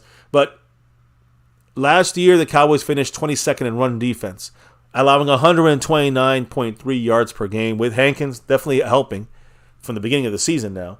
And maybe Mozzie, he did have a couple of good plays, I will say. On a limited snap count, he had some good plays out there. Look for hopefully this run stop to get more consistent. And we need it this week against the Jets because they're not going to want to force Wilson to throw the ball too much. They're not going to, they might not get many passing plays there, passing yards or big plays for Garrett Wilson. They want to establish the run and just keep running and control the game, or at least control enough of the game where the defense can maybe do something to us, right? So it's kind of the same. They're trying to do the same thing we're trying to do in a way. Yep. We just have more power, I think, on our side. And Don Smith, you take it easy. Have much a great love, night. Ron. Always. Go Cowboys. Always much go love Cowboys. to you. Always. And guys, yes, we are getting towards the end of our bits of Jets news and just overall the MCF side of things. Yeah, right? at the end here, yeah. Before we get to that, you got to take a second to hit like, subscribe, hit that notification bell, follow us anywhere and everywhere at MyCowboysFamily. Make sure to hop in the Discord. Link for that's in the description box down below. Woo. Jason Renfro currently bossing that stream around with 69 points. Yes, the 6'9". So right there. Much love to everybody here with I'm us. I'm sure everybody's just loving, right? But shout out, by the way, to the sponsor of the week. A big mahalo to the man Mark Hovsepian. Much love, Mark. Thank you to Da Lunatic, repping it as the membership champion. Yes. And we have a pretty weird situation in the Cash App because for the first time ever, there's a tie. We have 2 kings sharing the crown, Skeptical Fan and Snug X. Yeah, you know why he's here. And again, seriously, huge shout out to everybody here just kind of chilling, hanging with us. If you guys are enjoying yourselves here on the MCF side of things, like we said, make sure to drop a like. Easiest, best, simplest way to help the MCF fam without having to do anything else besides hit like. So there you go. Right, that's where we're going to get going here. Mark Hovsepian dropping that 5 on it. Woo! What did the man say? Bring an extra safety down because there is no pass threat, and play Mozzie and Hankins at the same time. The Jets will be one-dimensional. Send them a case of preparation. Prepare, guys. It's going in. Hey, there's only one way out. Listen, I agree with Mark 100%. We're gonna have if we have Donovan Wilson back, I think it's a wrap because he's gonna provide run support, can still cover. So can Marquise Bell, who did a great job last week. I mean, a great job. I agree, but Wilson basically doesn't let Wilson. Donovan Wilson versus Donovan. Let me clear that up. Donovan Wilson does not allow Zach Wilson to do some of those more scrambled egg moves he was trying to pull off there. Well, like he did do that against the Bills, yeah. I know, that's what I'm trying to say. Like, if he will occasionally get past our dominating D-line there, it's like, oh, okay, good luck. Here's Wilson. And the good thing, too, though, is that Marquise Bell could do that. Overshown could have done that. I'm just saying we have a lot of guys that kind of can do that quarterback spy. Remember, the reason Donovan Wilson was used as a quarterback spy on Daniel Jones in past years, not this last week because he didn't play, was because he's a bigger guy. So you need a kind of guy who can tackle a little bit. But Marquise Bell is big enough, and I'm saying fast enough to go track down someone like him. Damone Clark is a little bigger than both of those guys. Unless the Jets are completely stupid, I can't see them basically just saying, "Oh yeah, Zach Wilson's our QB, double or nothing on the pass game." Thanks. Like, I think they're going to help him. They are going to lean on their run game. They are probably going to throw some random ass trick plays or something just to give him a second to breathe to figure shit out. Right? Seabass saying Wanye Thomas and Marquise Bell. I'm going to say Marquise Bell more because Marquise Bell taking over Overshown snaps while Wanye Thomas taking over Donovan Wilson snaps. So I think Donovan they're Wilson. They're going to be splitting time, but Thomas is not going, like... He's still going to get some snaps, for sure, but I think he's getting maybe a little less this week if Wilson plays. But yeah, either of those two guys can also track down, someone like Zach Wilson. They could, but again... You need more speed for this one, I think, this time. More than the strength on him. Juan Thomas has a little bit more strength, not as much speed, and the one or two times we saw him getting in there, I remember just kind of thinking to myself, like, again, there's nothing wrong with him. It's just, man... Donovan Wilson really just is that good and that fast, too. So, he has the best burst, I think, but he kind of leads the way with guys like Overshown, who's shown a lot in the beginning there. He's out, right? So we got Marquise Bell shows that, and Wanya Thomas also shows that. Donovan Wilson was a sprinter or something in high school. but I mean that. Like, he has that initial burst of speed that I don't think I've seen on anybody else on this defense in that same way. Yeah. You know what I mean? Yeah, he does have that initial burst that just... And Mozzie Smith and Hankins, I agree. I want to see that more. The Cowboys didn't use that as much as I thought they would, but maybe it's early. I trust Dan Quinn, Mark, right? We trust DQ, and if he thinks Mozzie needs a couple more games and maybe a little more, getting him back there slowly but surely,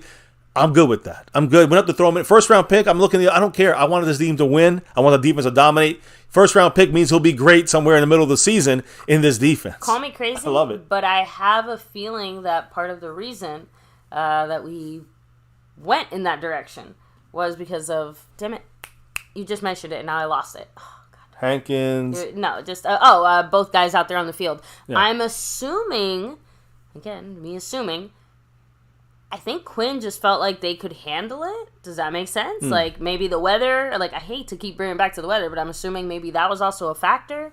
Maybe it's just a matter of, again, when we put both of those guys out there, maybe it leaves us even more vulnerable to other things. And until we get maybe Donovan Wilson back, maybe Quinn doesn't want to risk it because he wants to make sure he has faster speed or something. Very good point. That was my initial thought. That's a good thought there, actually. But I hope and expect to see both of them out there a little bit more at the same time. I think when Mozzie's ready, he'll get more. I think Mozzie will get more snap counts when he's a little more ready. But right now, easy to forget he's just a rookie. Yeah. But he's just a rookie. And remember, first round, second round, whatever, high round pick, defensive tackles always take an extra year or two to fully reach that potential. They don't get that year one stuff there, right? Let Mozzie keep incubating, right? Marco Seppian, much love to you. With the 1, 2, 3, 4, 5 on another $5 holler, he said, "We have 2 shut-down corners and a backup QB. Speaking of which, our number 2 cornerback asking for $20 million next year. Parsons at $35 million, CD $24, Dak at $50+. That's a lot. It is a lot, but you know what, Mark? Let's say Cowboys get to the conference championship, Super Bowl, win a Super Bowl. Do you have a problem with this? I don't. Give them the money. Let's go win some more. Yep. That's what I say. So that's me. I don't know. I'd say keep it together. Let's do it the way we did it in the 90s. I know it's very rare nowadays. Yeah, you throw all the money now, you pay it later, and you win your Super Bowls now. Right? Yeah. That's what I do. As far as the number 2 cornerback, maybe some people won't like this, but I always saw him as like a short-term rental type of situation. So he is, unless we can extend him or sign him. I know. I'm just saying that if we don't see him back next year, of course I would be very upset, but I would not be surprised. So I kind of in my head have already mentally planned on saying goodbye to him at the end of the season. I would love for him to stay. Michael Parsons deserves $40 million. I know, right? CeeDee Lamb again. I have a feeling we'll see something like that happening in the off season, right? But Dak Prescott, the only way he gets $50+ million is if there's some hardware on his hand. I don't mean a wedding ring. So, by the way, Drums and Cowboys saying here, if Rodgers was starting, the Jets would play more into our strengths. Now we're going to a run-heavy game with 13 personnel from them. Correct. So it's a great idea to start Hankins and Mozzie. Agreed. This would be a time where it makes more sense. Drums and Cowboys hitting on a great point. That's something I've been thinking. I trust Dan Quinn. Whatever he's going to do, I'm trusting in them. O's had a great game, pass rush. But run stop, Mozzie might not be ready, but he did do a couple things, even in a passing play or two that definitely got in the backfield. So maybe he'll get more snaps this week because of that, and because maybe with Hankins they can really take on 4 blockers. You're in trouble if those guys take on 4 blockers. The defense will kill you. I don't care on the run, pass, punt. I don't give a shit. You're screwed. So great points by Drums and Cowboys. Great point by Mark Hovsepian with the money. But if we win a Super Bowl, I made a great point. You pay him the money and think about it later. So just the last part about this team. This is the last thing I'm on, guys. And we could take a last couple of questions or comments as we get out of here. Definitely drop your thoughts, the love, whatever. But last thing I want to say is the offensive line. The offensive line side of things. Placed below average before the season started for the Jets. Now, we were like 6th. They were like 22nd or something. There's still questions to be answered throughout the seasons kicking off with the Jets offensive line. But, they were thinking they might have a potentially elite offensive line if certain things happened. And again, Vera Tucker, Tomlinson, Dwayne Brown, they've had some pasts as really good or elite kind of offensive linemen. But beyond that, when it comes to the guys they really have to to rely on, is Dwayne Brown is really old. He's also on the injury list. He's limited in practice. So, again, they're going to have to. He's been injured on and off. And he's going to be good for this game, but he's still banged up in the knee, it seems like. So we'll have to wait and see if he's going to be able to play. He should, but he's very old. He's Tyron Smith. All right? He's going to be banged up. If he plays, he's good. He's all right. He's not great like he used to be. But, again, the Jets will probably play it safe if there's any issues with him. And then you look beyond, again, past their starting line. I'm going to talk about a couple of them as well. You got some backups in there like Max Mitchell. They really like Joe Tipman, center. So they got, depth, but I say questionable depth because these are rookies and young guys. Then you talk about a starting tackle there, to me, outside, Dwayne Brown on one side, Mekhi Becton on the other. Probably the best player on their team. He had a bad game against the Bills.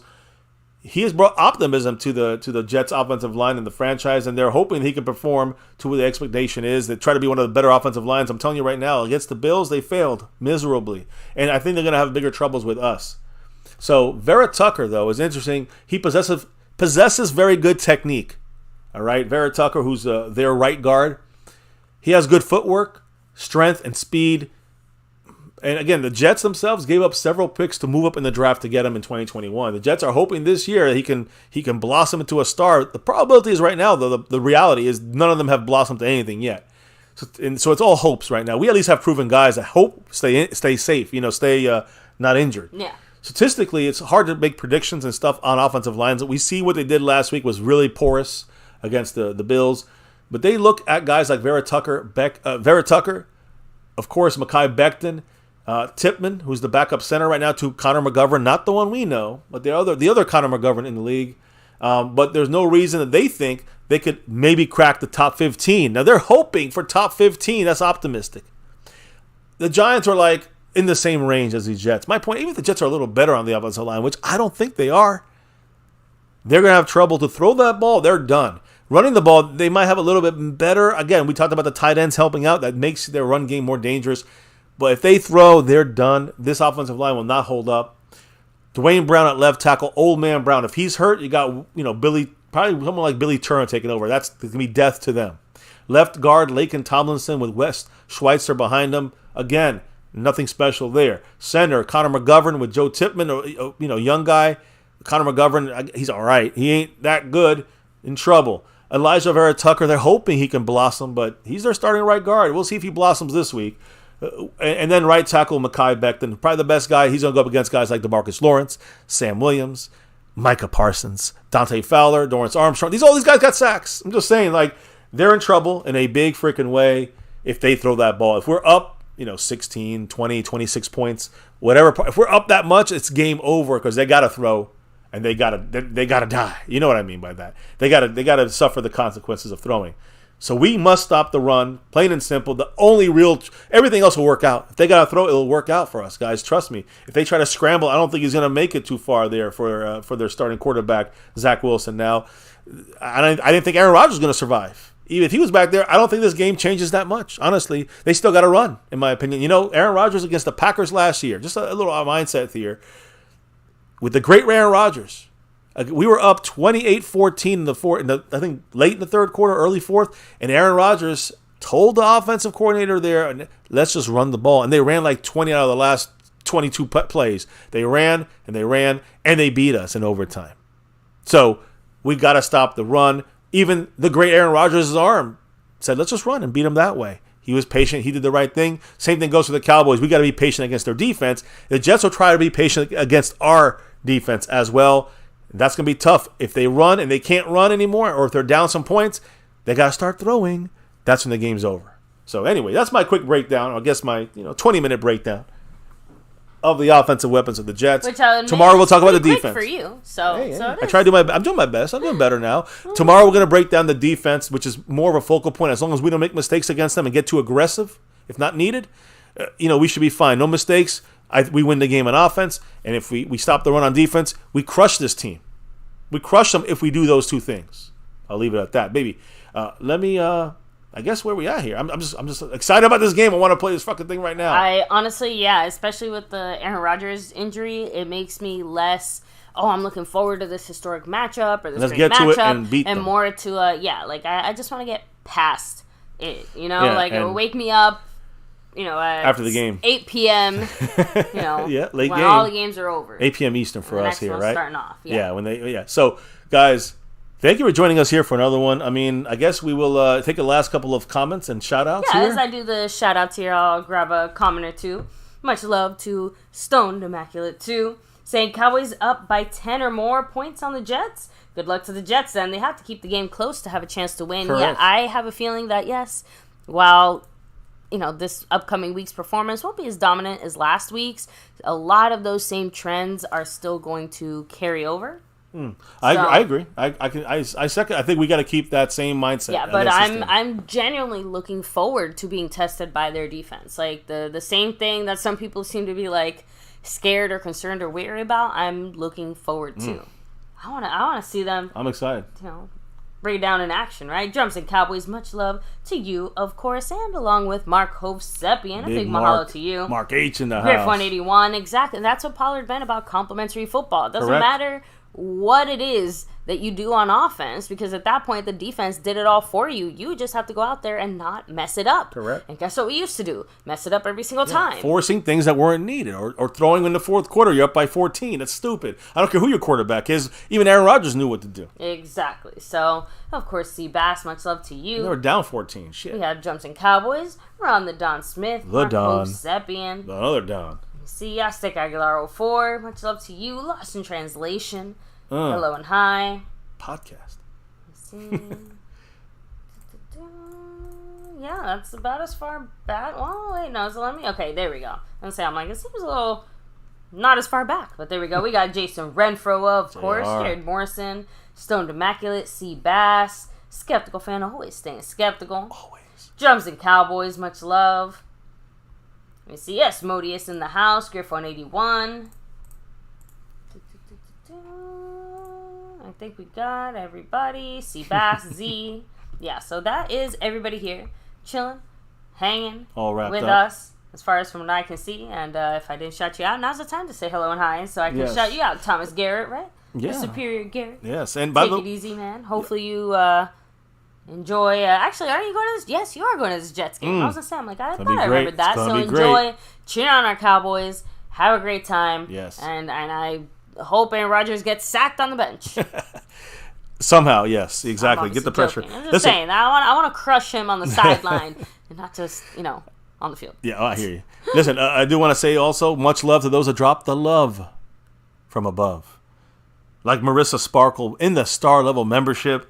Yes, we shouted you out now on the daily. On the daily, Marissa gets the shout outs. And she's in the top of this board right now. In the overall, we got John Montgomery with multiple drops. Much love to him. He's also the top of the board. Jason Renfro with his first drops of the week, taking over that stream boss with 59 points.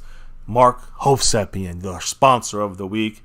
He also had a bunch of drops. Much love. And Calvin Richard in the house, dropping some love here with us as well. Appreciate everybody on the gifting memberships, on the membership, on the Cash App, which right now Gloria is leading. And last week, Skeptical Fan and Snug X, whoever drops the next Cash App, it could be 2 in the afternoon. They win the Cash App crown. Until, hey, if they split it the whole week, they split it. But either way, Gloria, she's in the lead right now on that side of things. The gifting membership, the lunatic runs the show right now. He's the king of that. But the guy in the lead is Ron the Don Smith. And if you look at the overall board, Snug X, there's no tie there. He's in first place currently on the overall board. So, but yeah, I think that's everybody here chilling, hanging with us. But baby, I'm going to beat you to this one. Okay, fine. Why do we do this here on My Cowboys Family on the Nightly? It's that navy blue, that silver too, and that star over everything. Hell yeah. Win, lose, or draw, good, bad, or ugly, here in MCF, we always rep that star over everything. And never forget, 6 years and beyond, 7 seasons and deep in it right now, kicking it off here on MCF on YouTube. Never forget the number one thing here now and forever. As always, say it with us. Go Cowboys. Let's get that 6. You see that? I want 6. Let's get that 6 and beyond. Here in MCF, we're at 6 and beyond. Let's hope the Cowboys get there this year, this 7th season on MCF.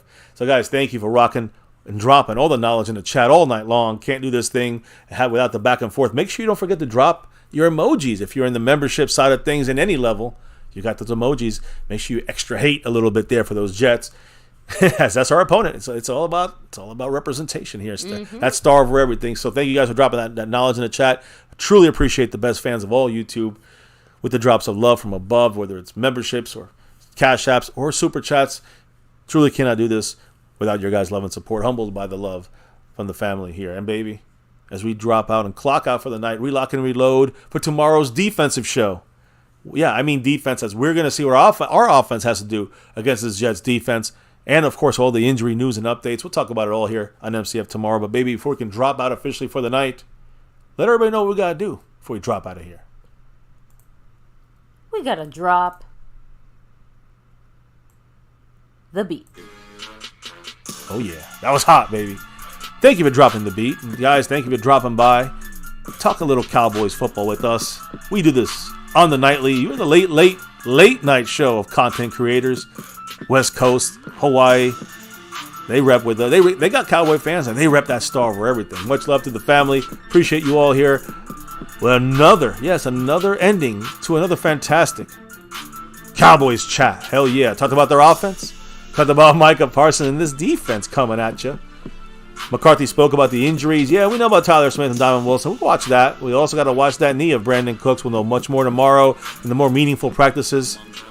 We'll bring it here, all the info, the news, the updates, the wrap-up of the day right here tomorrow night on My Cowboys Family for another one here on MCF, where it's always about that navy blue, that silver too, that star over everything. Never, ever forget the number one thing right here on My Cowboys Family.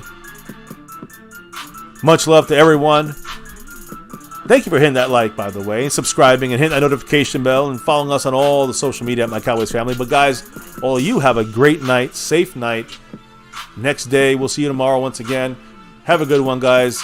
Stay safe. Peace out. And never, ever forget, Go Cowboys!